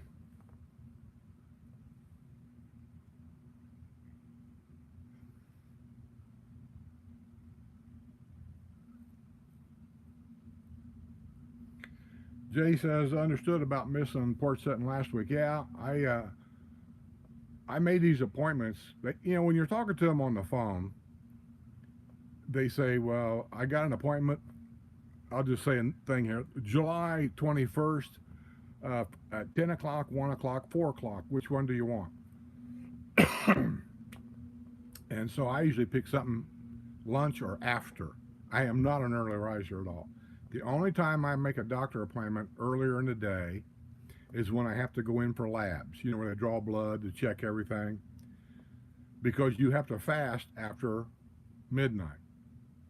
And the only thing I'm allowed to drink in the morning would be either water, or they told me I could have black coffee. Well, I ain't drinking black coffee, so I just have water.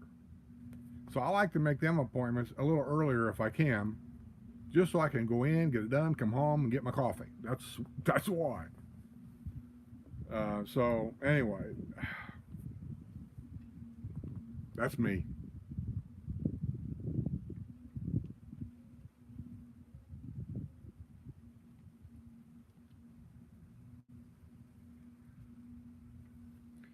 Reagan Showman says, I just live outside of Phoenix, and we haven't had any rain for months. And it was 119. Yeah, Linda went to San Diego, and she took 10 across to 8. And being from Arizona, you're familiar with it down there. And when she left here, they checked everything they could. Made sure that the RV air conditioner was working well. Because I went across there 2 years ago when I went out to San Diego. I left here a month late. I wanted to leave in April to go across there. I didn't get out of here until sometime in May. And by the time, and it took me like 2 weeks to get to Arizona actually, because I had all these stops along the way. Spent 2 days here, 2 days there, went to Roswell, went to Carlsbad. I messed around. Well, by the time I got to 8 and made that stretch, that seems to be really the dividing line, 8, where you get off at 10 and get on 8. It was sweltering. I don't even know how hot. I don't even remember. It was well into the hundreds. And we boondocked at Cracker Barrel one night. And lo and behold, and I don't even know why, because I always set my air conditioner. I thought it was a little small for that camper. But we left the air conditioner run all night, and it did a decent job. It kept the camper down to about, well, when the sun set, I kept it at 75. And it cycled. It worked. And then the next day it started coming back on, but then it gets to a certain temperature, the air conditioner would run consistently. It would never shut off. It run all the time. But by then we were ready to leave, and I turned on the air conditioner up front on the cab going across there. And so between the roof air working and the cab air working, we were comfortable all the way across there. But I can tell you, when we would open a door at a rest area to go outside, stretch our legs, or whatever we were doing, wow. It was like walking into a bake oven. I couldn't believe my air conditioner was working as well as it was. And so, yeah, I was happy. So we made sure hers was working. She stopped at campgrounds all the way across there.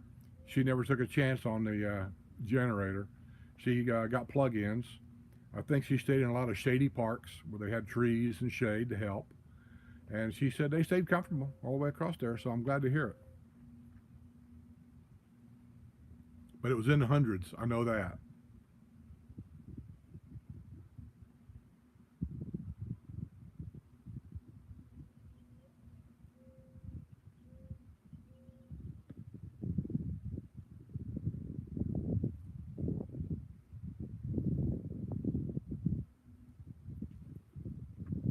BB says she's 1 hour north of San Diego. Well, that's where Linda's at. She's down there. Guys, I don't want to say the neighborhood or anything, but she's down there. I want to say just east of the San Diego city limits, pretty close to the shore area, somewhere down that area.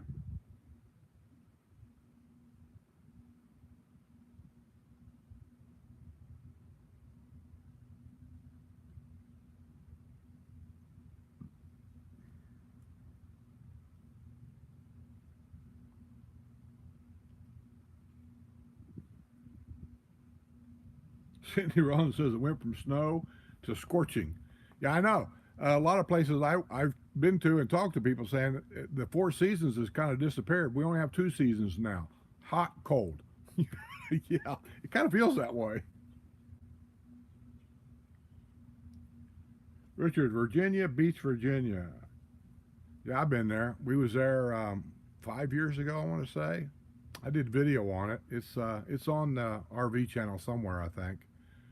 We went out to the beach. I did some video out there. Beautiful area.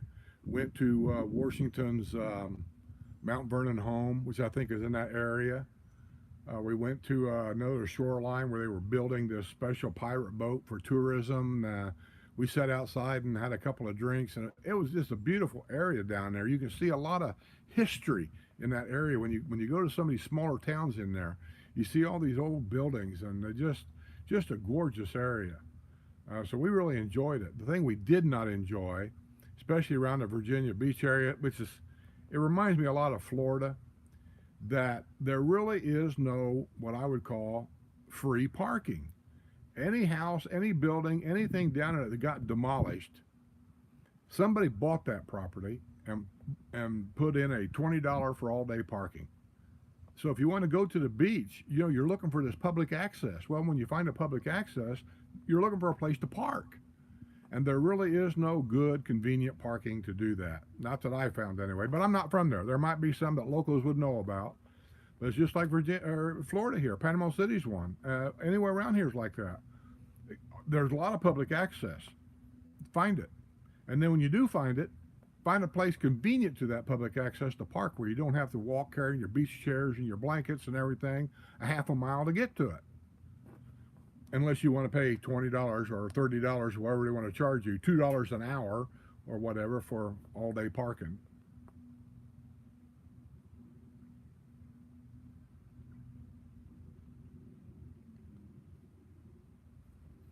Barbara Vince says, do I know anything about gardening rules or landscaping rules here?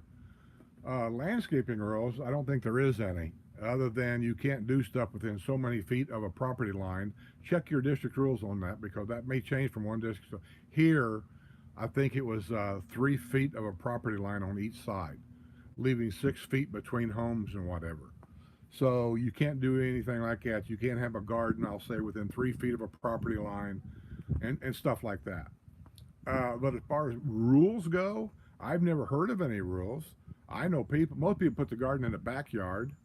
Somebody told me that there was a Florida law that recently got passed, and I haven't seen anything like it. I looked at it. I don't know if it would apply to us because we have district rules. And so Governor DeSantis and the rest of them can pass all the rules they want. I don't think that affects us much at all, because we signed a paper saying we would follow these rules, and we're governed by district rules. And so I think that's just the way it is. And so I don't like to make trouble and cause trouble, but I can tell you that if you got a little home or something like that and you want to plant a garden in your backyard, as long as you stay within so many feet of a property line and all this and that, I think you're fine. Our neighbor back here, he planted, instead of a flower bed around his house on the backside here, he had all that rototilled up. He bought tons of dirt. I don't know where he got it. Maybe he got it in bags. Rototilled that in, and then he planted tomatoes, cucumbers. I want to say bell peppers. I don't remember what. Oh, he also had them hot peppers. They turn yellow and green and red. Actually, I thought they were just pretty to look at, but you could eat them, and I think they're hot, whatever those are called. Some other stuff. And they grew. The hot peppers did fine.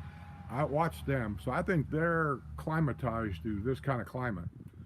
The tomatoes, even though he would get one once in a while, they just didn't look good. It was hot. They were in direct sun. They were on these long stems with like little bitty leaves. They just looked really pukid. And the tomatoes were not that big. And he was watering them constantly. Water here is what's going to cost you a little bit. I don't know. I think it'd been cheaper in the long run just go to the store and buy them. And even though you grow them at your house, keep in mind you're growing them in sandy soil, and so they still don't have that flavor that you're used to up north. Now, that being said, I had another neighbor he bought these great big pots, and I couldn't even tell you how much dirt went in them pots. I can't even tell you what kind of dirt he put in them pots. But he planted stuff in those pots, like strawberries. One pot was full of strawberry plants. 2 years later, these strawberries overflowed that pot all the way to the ground, and he would get strawberries a lot. He also had tomatoes in a pot, but he grew those, what do you want to call them, cherry tomatoes that come red and white or yellow. He grew them. He got a lot of those. Regular tomatoes, not so much. Cucumbers, I think, done fair. Not great, but fair. But he had them in a pots where he could put these things in a shady area around his house. Like here, if I would leave this out all the time, I could probably plant pots of tomatoes here, and they would probably grow. But I have to leave this out all the time, and I don't want to do that. In the back of the house, I have areas back there that are shady, especially in the afternoon, because the sun comes from that direction to this direction. So once it gets past the center of my house, everything back there now is shaded, and I could do that. The first half of the day, though, there's sun back there, so I just don't mess with it. It's just a lot of work, and if I take off for 2 and 3 weeks at a time, now you got to depend on a neighbor to come over, water the plants, and take care of them, and then you got these birds, these migrating birds that come around, and when you least expect it, you got tomatoes back there, you got food for the animals. The next thing you know, you're going to go back there and you're going to find out, oh, the rabbits ate everything. We have a lot of rabbits here. Or you're going to find out half of your pot now is laying on the ground. It looks like a raccoon or something got in there and dug a big hole and threw everything on the ground. Could have been a raccoon. It could have been, we have armadillos here. Could have been an armadillo.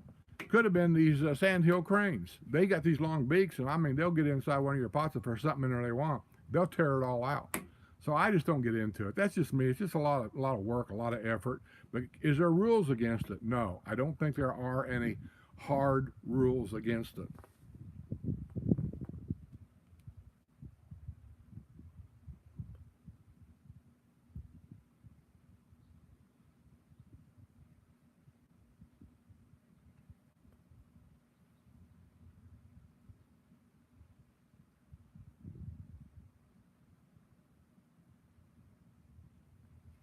Richard said, I'm right about the parking there. Yeah, that's the problem with a lot of the coastal areas. I'm not picking on you. Florida's the worst. Panama City up there is terrible. I mean, I know we've been there. It's just terrible. East Coast, I went to Daytona. That's a little better, only because on parts of Daytona Beach, you can actually drive on the beach and park on the beach. That's what makes it a little better. But Yeah, any coastal area, it's always the parking and then public access. That's always the issue, isn't it? That's what I like about Texas. All the coast of Texas that I've seen, from San Padre Island all the way over to the Rockport area, I don't know if it's a law or a rule, a county rule, a state rule. I don't know, but I like it. They're not allowed to build any hotels, condos, or anything like that within so many, like hundreds of yards of the beach. And that's it. And all the beach area generally has plenty of parking for anybody to go out there and park and go out and just go walking and do your thing. I done video at Rockport. Look at it. There's plenty of parking everywhere. You don't see any hotels or motels on the beachfront, and I like it.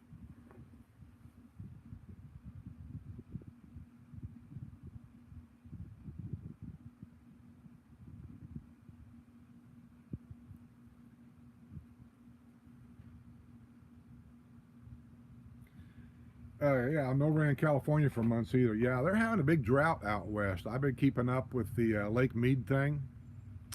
That is really depressing when you look at that. Because I was there, Vegas, several times. You guys don't know, but I work for a company that we provided when MGM Grand Hotel was being built. That was built as the largest hotel in the world at the time. 5,005 rooms. Google it. Go back and check my facts. The company I worked for at the time contracted the furniture that came out of Jasper, Indiana. That made all the furniture to go in that hotel at that time. And we booked it as hard as we could book it. A truckload of furniture out. Then we run over to Sacramento, California, picked up a load of crap, whatever it was, on reefers, and brought it back to Indiana and dropped it, grabbed another load of furniture, went out to Las Vegas, same thing, went to Sacramento, got a load of garbage, and brought it back. That's what we did for I don't even know how long. And so I was one of the truck drivers, one of them, that hauled all the furniture in that hotel when the grand opening finally happened. Also, this is before YouTube, before anything. We got an inside tour as truck drivers that delivered this furniture from one of the building contractors there at the time. He took us to the one of the rooms upstairs. Don't remember what room. And then I was looking at this with 5,000 rooms. Of course, the obvious question I had was, how do you get enough food in here to feed all these people if they all decide they want to eat here in a hotel? He said, would you like to go see our storage area in our kitchen? I said, yeah, I would. That was below ground. We went downstairs and there was all of these lockers. I can't even tell you how many. There was gobs of them. I mean, big, thick, high dollar lockers. Some were designated for meats. Some were designated for seafood. Some was designated for vegetables. I mean, there's all kinds of these lockers. And down there also was like this food elevator. If they needed anything down there for something they were getting ready to do, the staff would go down there, throw all this, whatever they needed, on this big tray thing, poke a button, and it took it up to the kitchen where the chefs are at that prepared the food. Now we go upstairs to the kitchen. Oh my God, this thing was humongous. There was actually an assembly line there of a actual moving stainless steel like belt where food on plates went on this belt thing, and when they were getting ready to serve, I don't even know, food for whatever, a wedding, let's say they're doing a wedding thing, these plates would come down this, somebody on one end would put the plates on the belt, everybody had a station on this belt, and as the plates came by, they put their serving on that plate, and it went all the way down to the end down there, and down there at the end, I guess, is where they, now keep in mind, none of this was running when I was there. It was just set up to get ready to go. They would take plates off down there and did what they wanted to with them. I don't know if they packed them, wrapped them, I don't know. But I mean, it was just fascinating to see all this. And I go back to Las Vegas today, which I haven't been there in a long time, but last time I was in Vegas was probably, I don't even know, 15 years ago, 20 years ago. And MGM is not the biggest hotel anymore. But still, it's just exciting to me to look at this and know I had a little part of getting these multi mega size hotels started. I delivered the furniture in that hotel. It ain't there now, I know, but I did. I delivered the furniture in that hotel.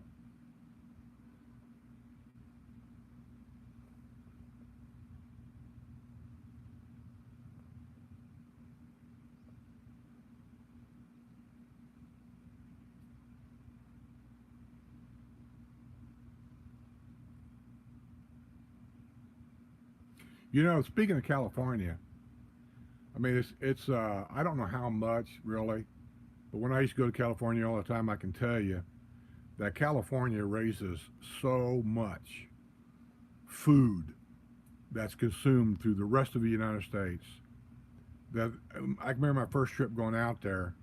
I had no idea that California raised that much food. I kept thinking Midwest is where we raise all the food. This is where all the milk cows are at.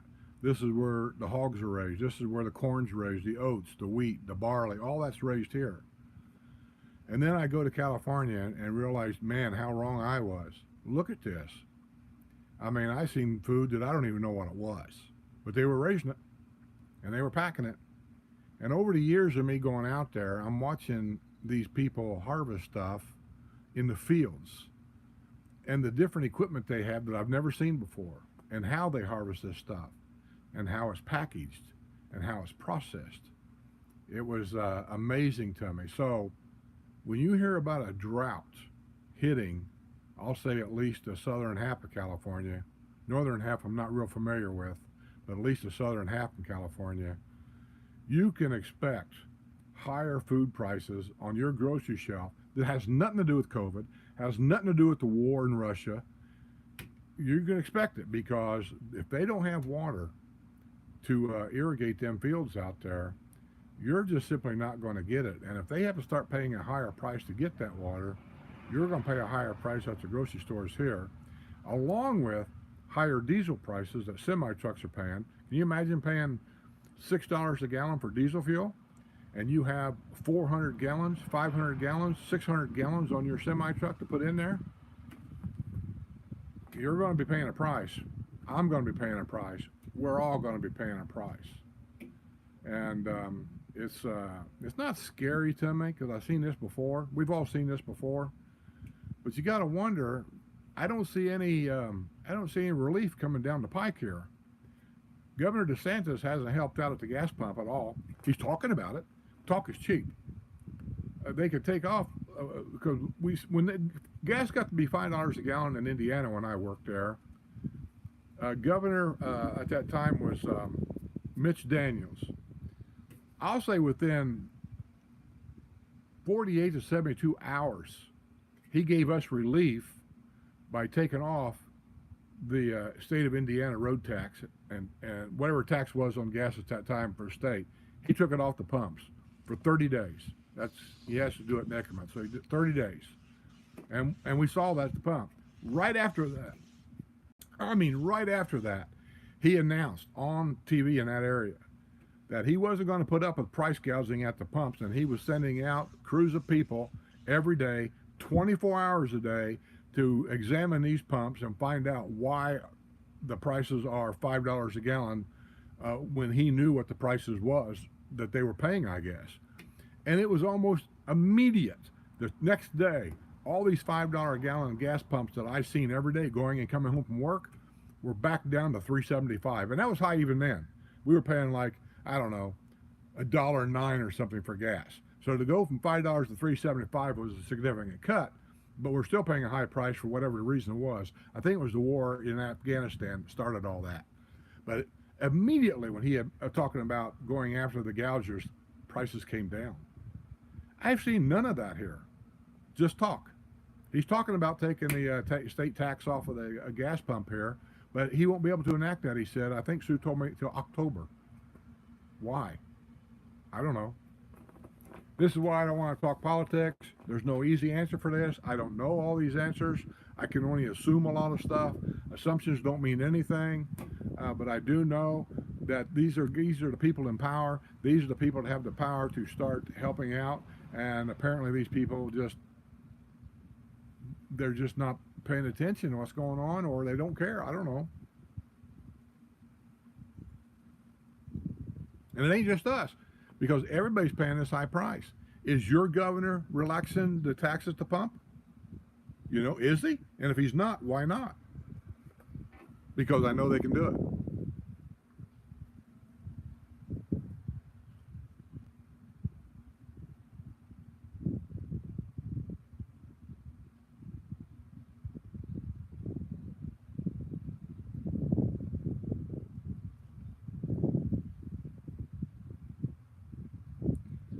V8 Beach is only place we have seen street signs saying no cussing.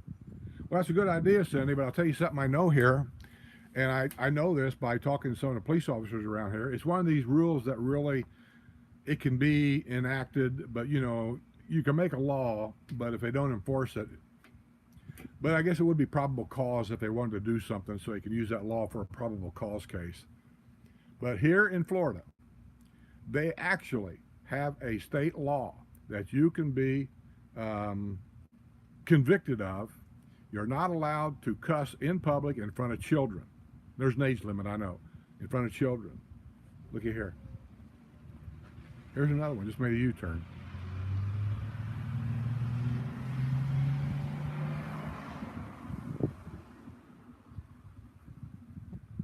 Yeah, seems like there's been a lot of U-turns today. What is that, 3? Well, but anyway, you can be, if you go to Disney World, you get upset about something. You're hot, you're cranky, you can imagine this, right? And then you start cussing, and there's children around you, right? Disney World, there's children around you. Now, the Disney police, and yes, there is a Disney police, and also there's a Disney jail. They will come and get you. They'll take you aside, and they're going to try to talk to you. And if you don't talk to them reasonably, they will arrest you. They will take you to Disney jail, take your picture and your fingerprints, and they'll ban you from all Disney parks. And then they'll turn you over, I think, to the Orlando police because there's a law about cussing in front of children here. Personally, I have no problem about it. But here's something else I know that happened. I wish I would have kept this one ad. I saw it in the newspaper. I've only seen it once. Somebody was driving down the highway, I-75, in a pickup truck.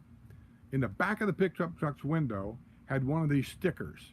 And you've seen these stickers, right? A picture of a little boy, and it looks like a little bit of urine kind of shooting up and going down. And then underneath of it, it says on Chevy, or say on Ford. So if you have it in the back of your Ford pickup, there it'll say on Chevy. Basically what that picture's saying is, you know, that's offensive to children. And a cop actually pulled that guy over and said, you can't have that on your truck because children see that, and it just sends a bad message in the state of Florida, and with our statute, whatever it was, you have to remove it. The guy said, I can't remove it. He said, it's stuck on there. He says, I can't get it off. Officer says, well, I'm going to give you 2 choices. Either get it off, or I'm going to give you a ticket. And I don't know whatever happened to that. I don't know if he took it off, got the ticket, I don't know. But I actually read that in the newspaper. So does everybody enforce that? I don't think so. Why that officer decided to enforce that, I'm thinking there might have been something going on before he pulled the guy over. Maybe, I don't know. And that was a good reason to pull him over. So yeah, you got to watch it. They catch drugs, people on drugs. They catch people that are drunk. They catch people here all the time with suspended license. If you watch the news, you've heard it. They catch people all the time here doing illegal stuff for some of the stupidest stuff they're doing. Middle of the night, they're driving their car and they don't have any headlights on. I know this by working with police officers years ago. That's something that they teach officers to keep an eye out for. It's a red flag. When you drink a lot, your pupils dilate. It lets in a lot more light. So to you, it doesn't look that dark, but it is dark, and you should have your headlights on. And they pull them over for that, just to find out their licenses are suspended, they've been drinking. This happens all the time. They'll pull a guy over because his license plate light doesn't work. Is that a goofy law? Yeah, it kind of is, but it's a probable cause. So they see this car, they see the guy driving the car, they see the way he is driving the car, maybe not keeping it in the lane or something like that. So they pull the guy over for not having a license plate light on his license plates. They do a check. His driver's license are suspended. He's got marijuana in the car. This is how they catch everybody for all these little stupid little things.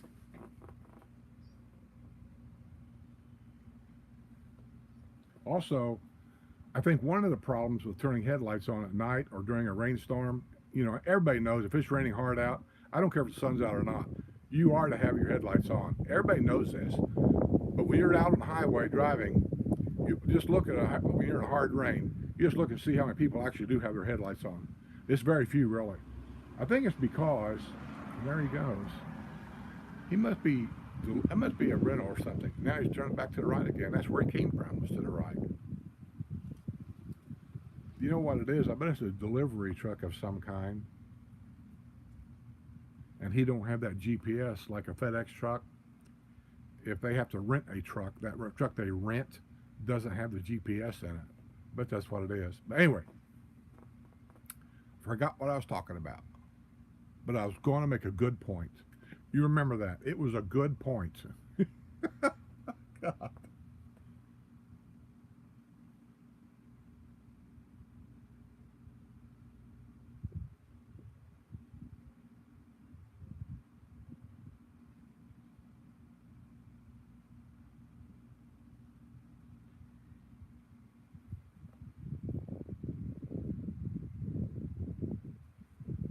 Hey, here's some interesting facts. I love interesting facts. I'm gonna have to get around here. I can't hardly see because it's shady here. It's doggone it. Let me see. This is from Skip H. I can only assume he's from California. It says, for everyone's information, California had a desert climate from the years 1400 to 1900. The turn of the century, about 1906, rain started to fall for about 100 years. So I think what he's saying is, now that we're past that 100 years or whatever, we might be falling back into its normal climate for what it was, I guess, right? So, yeah, climate change, seasonal, I don't know. It's all interesting to me. I know what I grew up with in Indiana, and I know what the winters are like in Indiana today. And they're much warmer. They have much less snow than when I was a kid, much less. And so things are changing. And like here you are, first part of June, maybe the second week of June, the northern states like Michigan are in their 90s. I mean, from our lifespan, that's not normal. But maybe if you look at a 2,000-year lifespan of Michigan, maybe that's the way it's always been. I don't know. It's just interesting to find out all these facts. It's like Lake Mead. Maybe it's me. When I was delivering in Vegas, I might make a lot of enemies here when I say this, but when I was making deliveries to MGM Grand at the time at Vegas, and I was up there before that also delivering stuff, but basically that, we'd have to drop our trailer at the dock by the hotel where they unloaded it. Now, generally speaking, one trailer took them all day. Well, we get there 7 in the morning back in the dock. We drop a trailer. We have our tractor. We're free to go. Do what we want. And then we go back like at, say, 5 o'clock or 6 o'clock in the evening. They're finally done. But by then, I can't reload. So I got two choices. Get in the truck and drive overnight to go over to Sacramento to get loaded the next morning. Or go out and party a little bit, because, it's Vegas. Well, we always chose the latter. So at that time, Dick Rumler was my co-partner. I miss Dick. He's gone now, but he was a fun guy to travel with. And like me, he had a unique personality, but I could dig it. So we left MGM, and we went down to, I want to say the Stardust. Went down there once. Went down to the Frontier Hotel. Went down to the Pink Flamingo. At that time, Circus and all them, they weren't even there yet. Anyway, we went to a few of them. At that time, the mafia still run everything. You never saw them. They never come around and said, "Hey, my name is Joe, and I'm here to help you." Know, it wasn't like that. It was just a normal building. You went in, and the way things were run, you had a good time. That's when you could go to any restaurant in any casino in Las Vegas. And I did this. I got a New York strip steak. It came with a lobster tail, salad, for $1.95, and that wasn't unusual at that time. Drinks were free. If you wanted a beer, they just give it to you on the house. If you were playing or gambling at any machine at any time, the girls came around all the time, and all you had to do was tell them what you wanted. They bring it back and they'd set it down. Hey, you give her a tip, for her time, but you never paid for alcohol. It was all free. Hotel rooms. We had actually stayed at a couple of hotel rooms while we were there. Parked the semi truck and stayed at a hotel room. They were like, guys, I'm trying to remember. Like I want to say, because we got a trucker discount, which you don't hear about anymore. But we got a trucker discount. It was like $11, $12 for the night for both of us in a nice room. And those days are gone. So I got to tell you, I think the mafia, they knew how to run a business. Now, I feel sorry for the guy that, didn't follow the rules, but we followed the rules. We just had a good time. We ate well, and we got a room, and we gambled a little bit. We probably lost more than we won, but you know how it goes. You win, you lose. And then next day, we'd get up early in the morning, have some coffee and some breakfast, got in the truck, and hauled ass to Sacramento. And so the mafia treated us really well.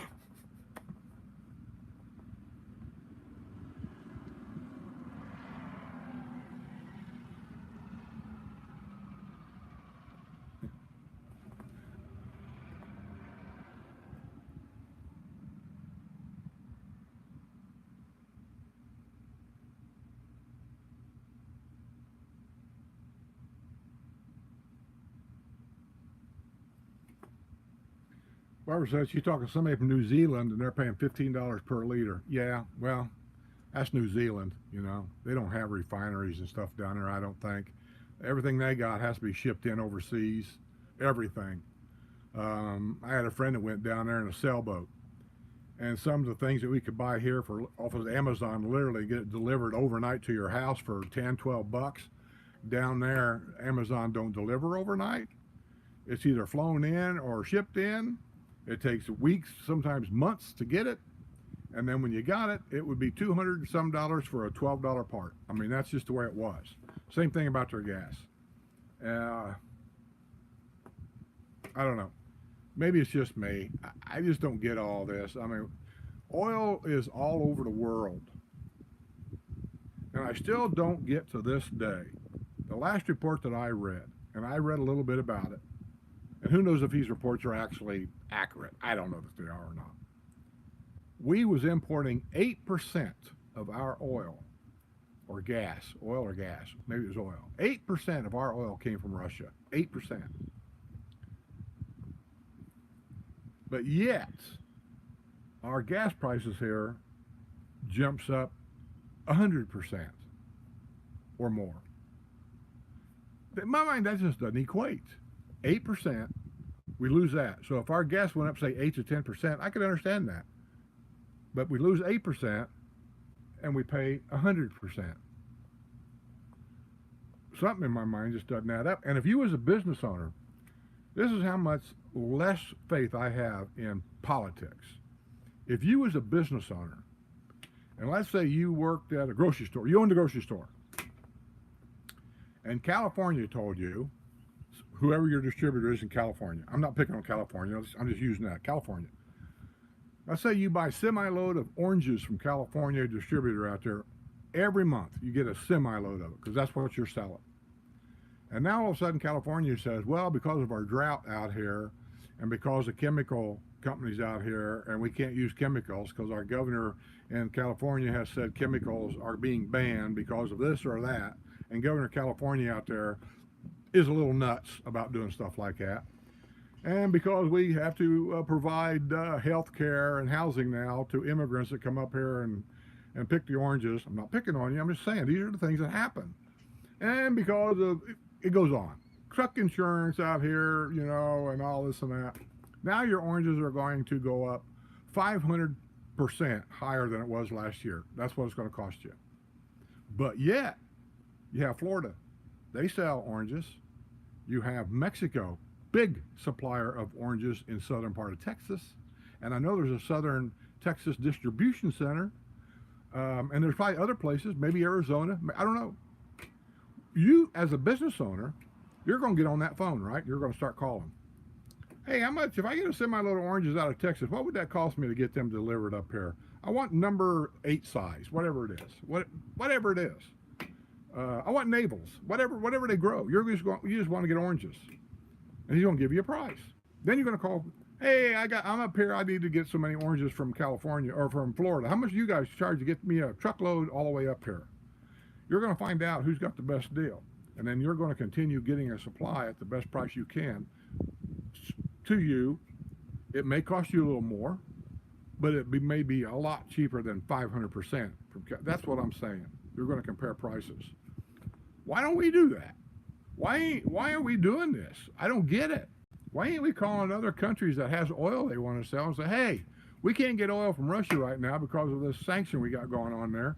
How much can you provide us with 8% of whatever Russia had? That 8%, however many billions of gallons that is, I don't know. A tanker. How much would you charge us to send a tanker up here of this grade of oil per month or per week or whatever? I don't know if we're even doing that. We're just sitting back going, well, it's Russia's fault. They started that war. It's their fault. We're going to have sanctions. All the countries are going to do sanctions, and we're going to teach them a lesson. Well, we sure have taught them something, haven't we? We ain't taught them shit.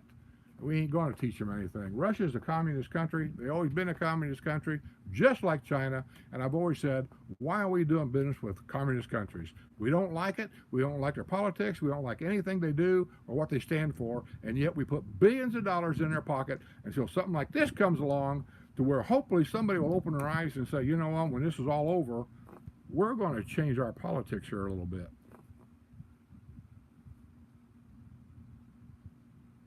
I know I probably made a lot of people mad now.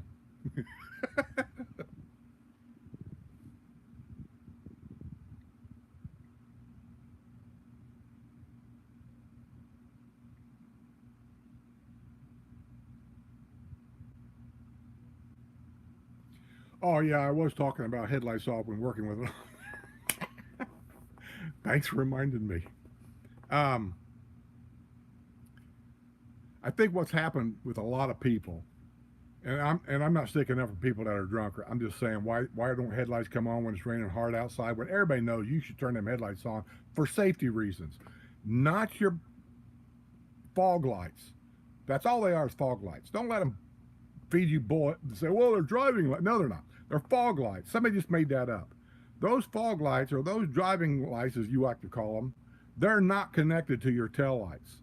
You turn them on. Well, yeah, the guy in front of you looking in his mirror will see those lights, but the guy behind you with all the spray going on, he's coming up behind you, maybe doing 80 miles an hour like I do out here on 75. You ain't got any tail lights on. He may not see you till the last minute, which could be a problem. So use your headlights. But anyway, everybody's used to automatic stuff, right? Sue does the same thing. She does the same thing. I'm constantly talking to her all the time going down the road. I said, you got your headlights on? So, I don't know. I assume they come on by themselves. Say that. People are so used to automatic stuff that I think it's become a safety concern in a lot of situations. And this is one of the reasons why right now, anyway, I'm not a big fan of self-driving cars. I don't want people to get thinking they can lay back and take a nap in their car and just let the car go. They need to come up with a lot better technology, I think. And I know Tesla's working on it, but I'm not a fan of it.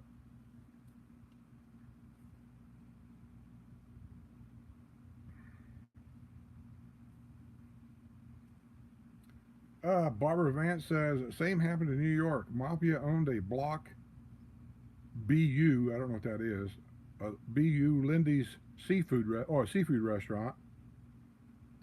The place was spotless, no crime, etc. Right by Coney Island. They definitely had their issue, but kept things right. That's what I'm saying. They probably had their, well, obviously they had their issues. They like to kill people that didn't pay them back. That's an issue. But at the time, when it comes to running a business, when I go out to Las Vegas now and corporate's taking over, it's all about the bottom line. That's all it's about. And that's what's happening here in the villages. It's all about the bottom line. They charge you whatever for our hotel rooms now. You get nothing free. Um, Now it's all comps. You got to get this little card. If you want a free drink now, you got to put the card in a slot machine or something. And for every amount of dollar you put in there, you get like a penny on your comp card. And then if you want a free drink, you got to comp it. If they take the comps, it's all turned into that. So I haven't been to Vegas in years. I'm not putting Vegas down. Vegas got its place. But to me, old Vegas was much better. Much better. The new Vegas is all about corporate greed. And, but basically, I guess that's what our whole country runs on is corporate greed. Everything's corporate greed. Stock market's corporate greed. And, we all make a living on it, don't we? UPS is corporate greed. And that's who I retired from. So, I don't know. But yes, I think Vegas was run. It was a lot more fun. I'll put it that way. For the honest person, it was a lot more fun.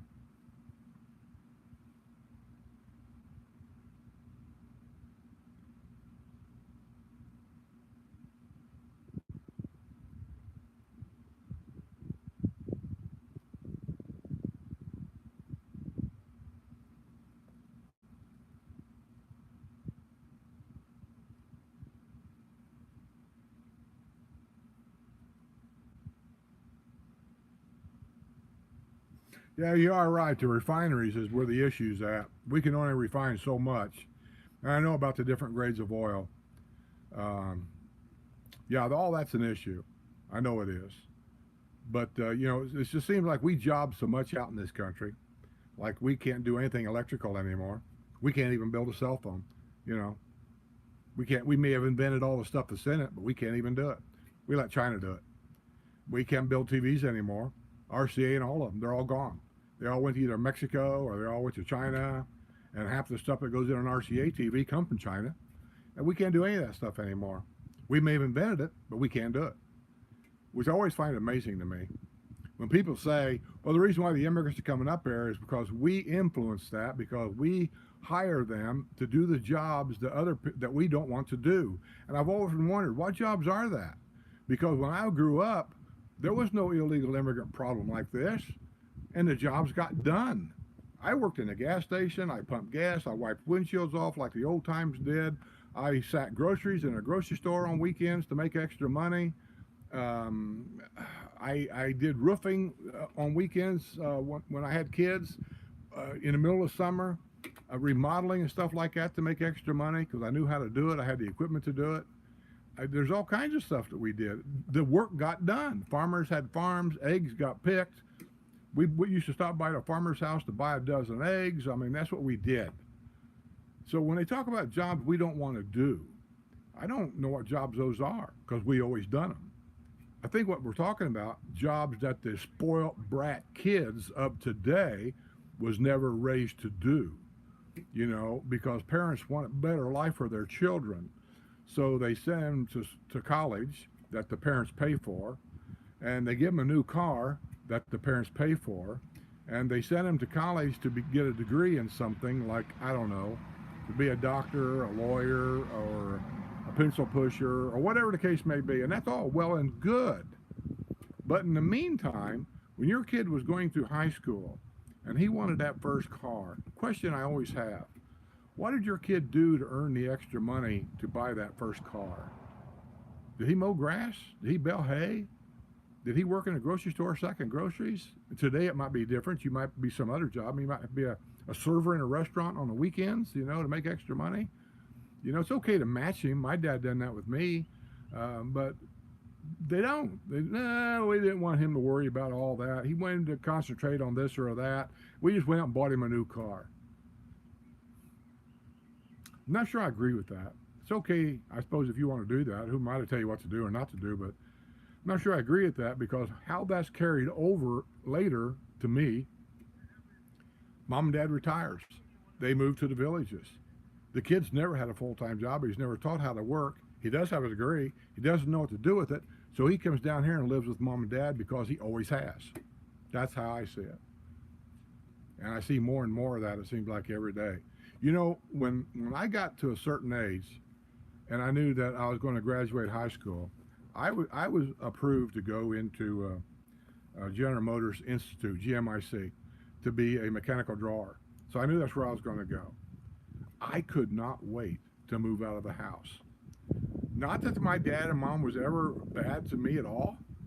It was a very comfortable life. Dad was a worker. Mom was a stay-at-home mom. You know, it was a comfortable life for me as a kid. But I couldn't wait to get out of the house. I don't know why, but I couldn't. But I always had that comfortable feeling in the back of my head knowing that if something happened, I could always go back home. Mom and dad would give me a safe place to stay. I always knew that. And I don't know, man, today it's just, I hear kids, they've even told me that I've actually met in bars saying, we know you hate the kids living with mom and dad, but I live with my mom and dad now. I'm 33 years old and I've never had to live anywhere else, and I don't want to live anywhere else. I love my mom and dad. I want to stay with them and make sure they're safe. I don't really have much of a remark on that that's going to sound good, so I just let them usually go.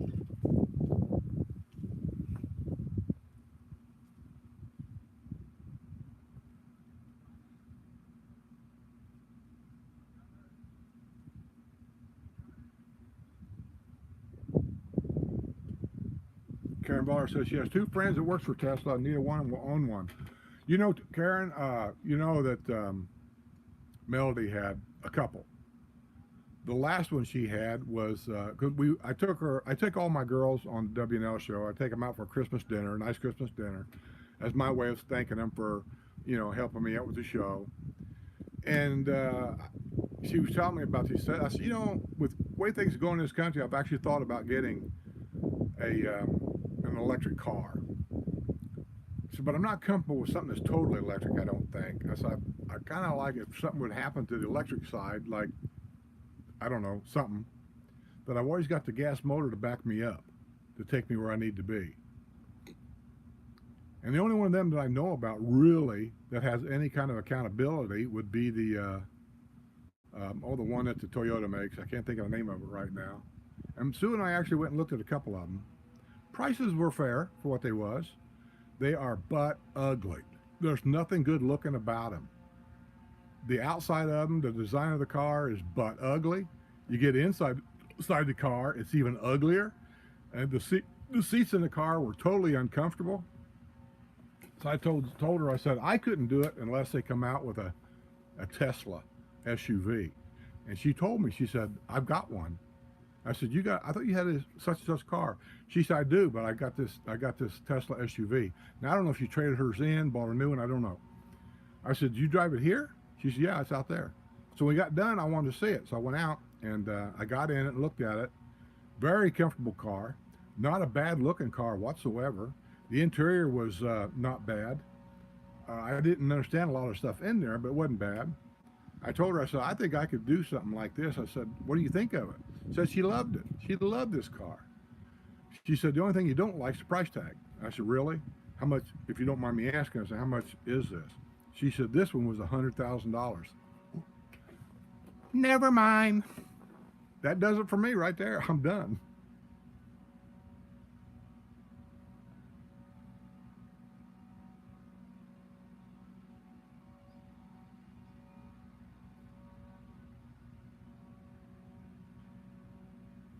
Tammy says young people don't want to work.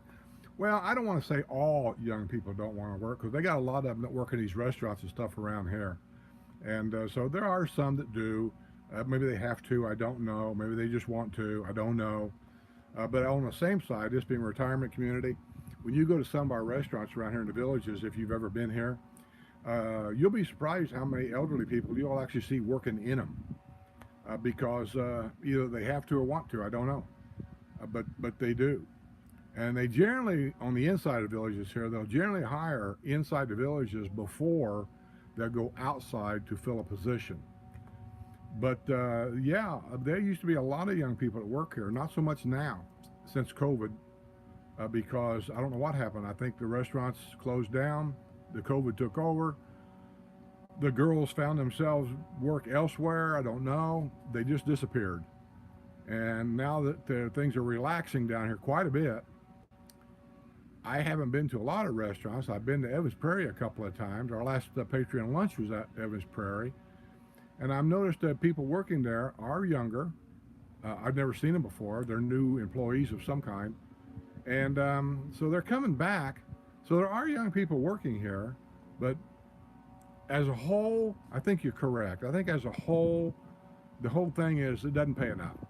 I'm not going to do it unless it pays more.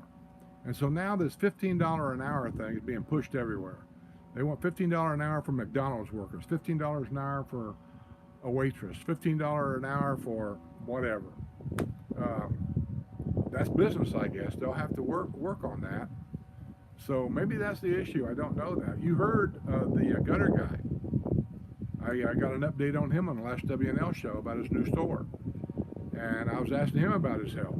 He said some of his health's been with him for a long time. He said, so now he's offering them things like daily bonuses, I think. Like you'll get a $25 daily bonus just for showing up for work.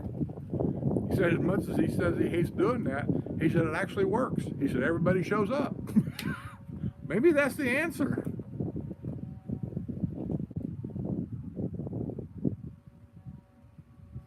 I think they did finally get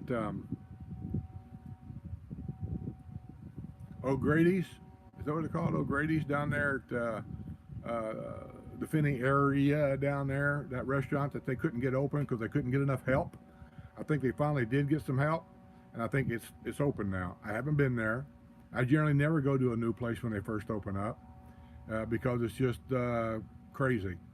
I'll give it some time, and then eventually we'll wander our way down there and we'll try it out. But I don't go to new places, but I'll get there eventually.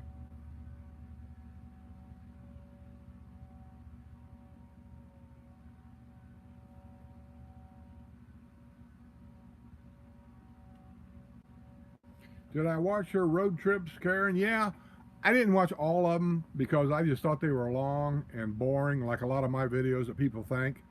And I told her that. I said, I don't mind watching it once in a while. I said, what I do is I tune in, whatever they were doing.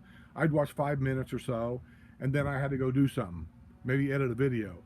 And then I'd come back and I'd watch 5 minutes more if she was still on. And then I'd go because I just thought they were long and boring. But that being said, every video is never going to be a hit all the time. I get emails all the time from people telling me that my news that I do on Friday is too long. They say it's too long, and they can't watch all of it. My analytics even shows that. My analytics shows that the average viewer on last week's WNL show was, and it was higher than normal actually, I think it was 17 minutes. And I think the actual news was like a half hour long, give or take. And they said 17 minutes. Normally it's between 12 and 15. They only watch half of it and then they move on. And so that's just how it is. People just don't like to watch them long videos. So then on the other hand, I get an email from somebody else saying they want me to quit editing things out because it makes the video a little jerky. And you've probably seen it where I'm sitting like this and then all of a sudden I'm like this and then all of a sudden I'm like that. That's where I'm editing things like a breath. Like I'll be talking and then I take that breath. Well, that breath shows up on the editing process. It's what they call dead air space. Plus you can hear me breathing. And so I take that out. And so then if I'm looking this way and all of a sudden I'm like that, that's an edit.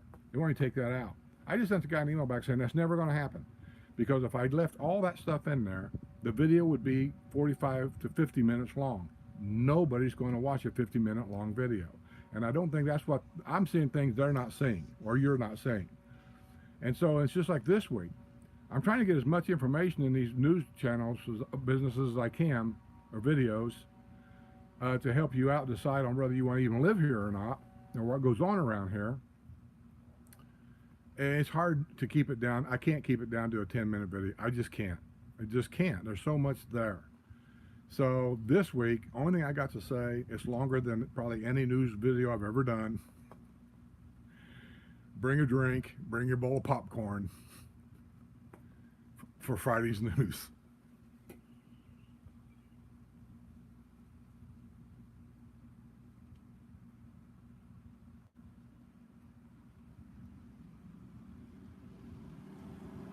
But it's just like these.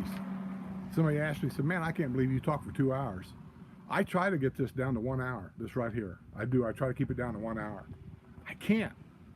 Because as long as you guys keep asking questions or things, I feel obligated, because you come to the show, I feel obligated to answer them. And so when I go down through here, oh, another question, I got to answer. I got to answer it. So that's what keeps it going.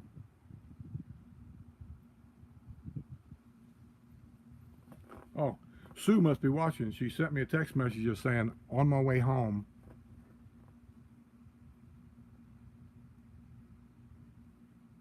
I don't know if Deb's watching or not. Truthfully, I don't think she ever watches this stuff.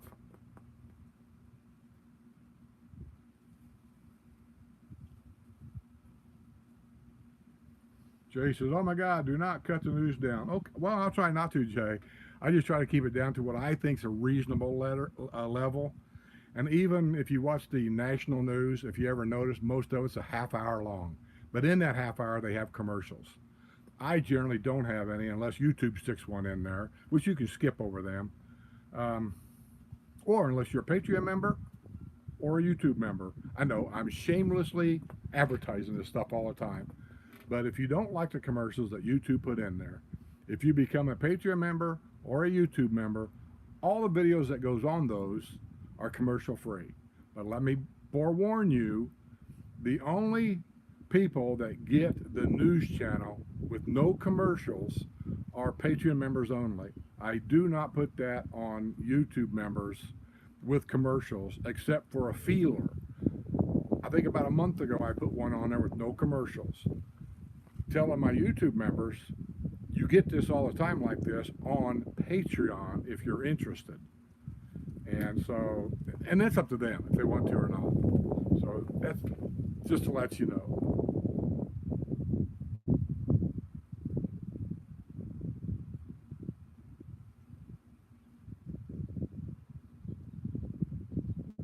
Golly, I got a ton of people saying, don't cut, don't cut, don't cut, leave it, love it, thanks.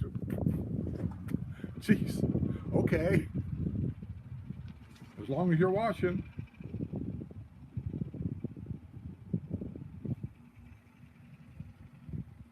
Oh yeah, $5,000 market adjustment fee, Tom R, whoever that is. Yeah, so you seen that, didn't you? When we were looking for a car, everybody was telling us that. Well, there's a $5,000 market adjustment fee. And I said, what's that? Well, whatever the sticker is on the car that you're going to look at, whatever the sticker says, add $5,000 to it. That's the price of the car. Oh, right away, I said, no thank you. All you're doing is screwing me, and you're screwing the public. And if you're going to do this that way, you'll never get any business from me ever again. And I'll tell all my friends not to do business here because you're this guy that owns this place. I'm not blaming the car salespeople. They're doing what they're told. But whoever owns this place is he's gouging the public, and he doesn't care, and I don't care. So the guy we bought from, we know the guy, we know the salesman. We bought a car off of him before. Did I get a deal? No. I had to pay sticker price on the car, but he did not charge me any upcharge. He did not charge me a lot of, ooh, I gotta go. I got a low battery warranty. Wait a minute. Let me plug this in real quick to finish this out. Somebody says, how do you do that? Well, see here? I don't know if you see it. I got a jackery. These are the best things to have around the house, I'm telling you. Little things like this.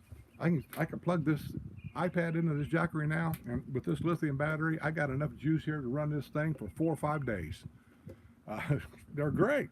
They're not that expensive. And I'm going to make this announcement, and I know it's probably going to upset some people. I'm sorry, but I can't do this forever.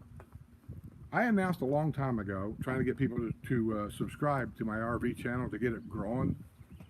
I had like 1,500 subscribers at that time on that channel, and I think 1,000 of them was from my Villages channel. They went over there and subscribed just so I could start monetizing the channel. Well, within a matter of a couple of weeks, it went up to like 1,500. And like I said, I think most of them is from the Villages channel. If you'll look at the views on my videos right now I've got like 1,650 subscribers. This is what I watch. But on every video, it'll tell you how many views is on that video. I don't think there's a handful of videos that made it over 250 views. Think about that. 1,650 subscribers, but only 250 people watched a video. And out of those 250 people that watched a video, I don't know how many of those were actually subscribers or how many of them were people just wandering through and watched the video. So here we are now, about a year later, after announcing a giveaway. I'm going to give one of these away.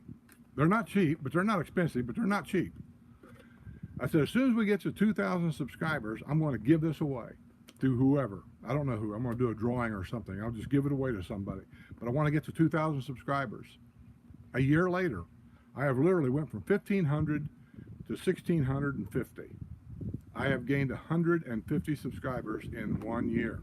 This is ridiculously awful. That tells me one or two things. Either my videos suck and nobody really wants to watch them, they're not interesting to them, and I'm putting some time into those videos, regardless of the travel and everything to get there. I am putting time into them. So it apparently doesn't interest them. It's not what they're looking for. I don't do a lot of repair work and all that. If that's what they're looking for, then that's not going to be the channel. I'm basically going to show how you can RV and still have medical issues and a home base, full-time home base, and deal with these things and do some travel in between. And 1,650. So here's the thing. I'm going to give it one more month. This is what, the second week of June? I'm going to give it about the second week in July, somewhere in that area there. I ain't going to give you a date, just somewhere in that area right there. If I don't get to 2,000 views by that time, the drawing is off the table. I'm not going to give it away anymore. But what I will do is I'm going to give it to somebody that comes to the Villages channel. Either on WNL, I'll give it away, or I'll give it away on my Patreon page, or something like that. I don't know what. I have nothing in plan. Don't quote me on anything. But a month. If I don't get it up to 2,000, and that's not that many in a month, what, 350 people? Are you kidding me? If I can't get that in a month, we're done. I'm taking it off the table. I'm going to go ahead and finish out the videos I've got to go on that channel. And then after that, there's no promises. I may put videos on there later on, but it's not going to be on a regular basis like I'm doing now. It'll be whenever. So that's it. I don't want to, I'm getting too old to waste my time doing this stuff, and it's a lot of work, and I'm just getting too old to waste my time with it. So only thing I can say is, you know, keep watching and keep subscribing, and we'll give it away. But if you don't, then I'm pretty much going to be done with it. Okay. Now remember, this month's WNL, very special guest in my mind. I feel honored that this guy would even agree to come on my little show. Tell your friends, tell your neighbors, tell the people, if you live in the Villages, tell them all. Come to the Villages Skip Smith channel on YouTube only. I'm not going to do it nowhere else. And they can watch it there. If they watch it on TV, if they say they can't watch it on TV, tell them to learn how to do it, because you can. If they can't watch it on TV, then get their iPad. Get your laptop, you know, for God's sake. Get your cell phone out in front of you. I don't care how you watch it. I want you to come to the show, because you may have a lot of questions for this guest. You may learn something from this guest. And we'll try to have some fun, and also we're going to have at least one game. I got a good prize in there. Well, I think it's a good prize. It's not as big as last month's prize, because we didn't get that many super chats last month. And we got some, but not near as many. Now, the thing that I noticed unusual about this YouTube live thing tonight, I don't know if any of you guys have noticed anything different. I've been watching on my phone right here. Can you see it? I've been watching as the chats come in. I've been scrolling up. I scroll back, down. I've been scrolling everywhere. Not one YouTube member is on here. And usually, there's always a ton of YouTube members on here. Because if you're a YouTube member, your name on YouTube will light up as green. And this is my YouTube channel. this is not on my system. So I should be seeing some green names on here, and for some reason I'm not seeing them. And I don't know why not. I mean, if you're on here and you see green and I don't, let me know. Whoops, wait a minute, I've done something wrong. Yeah, if you're on here and you see green, let me know. Because I do not see green memberships on here. Anywhere. So I know a lot of people think they're a member or they think they're subscribed, and I tell them all the time, I check. I can't check everybody, but I do check certain names sometimes, and you're not. Like Barbara Ebner. I thought you was a member. I mean, you don't have to be. I mean, if you opted out, that's fine. I don't care. I'm just trying to. Oh, you are a member. I do. I see a little thing next to your name. You're exactly right. You are a member. Why is it your name in green? Did they change something? And Laura Lamp, you're a member. I see your thing. Are they green on your end? Because they're not green on my end.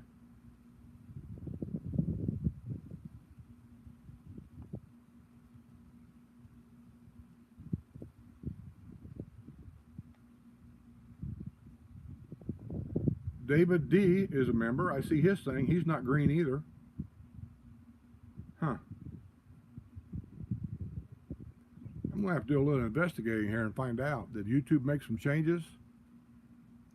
Is something not set right? How do you become a Patreon? Wait a minute. Oh. I don't think I'm watching the right... I'm not. Different color shirt. Never mind. I'm not watching the right show.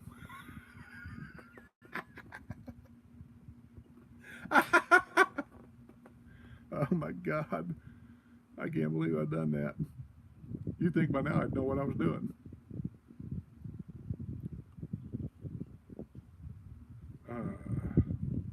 Where am I at? Get rid of that. Get rid of this.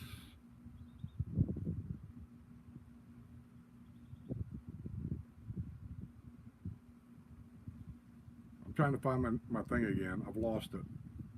There it is. Okay, now let's do it again. Nope, same thing. Now I'm on the right show. I know I am. I see all the little symbols. It shows me you're a Patreon member. I mean, a YouTube member. But your names are not in green. Cindy, I got you. I see who Cindy is. I see you. Barbara, I know you are. That's what I was saying. I knew you guys were. I see the little symbols that are telling me you are.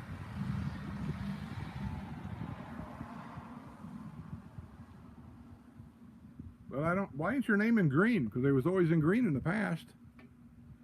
Now that little comment that just came up here was in green. But on my phone, it's not green. Karen Volley, your name's in green right there. I see it. But on my phone, it's not green. Is that weird? Huh.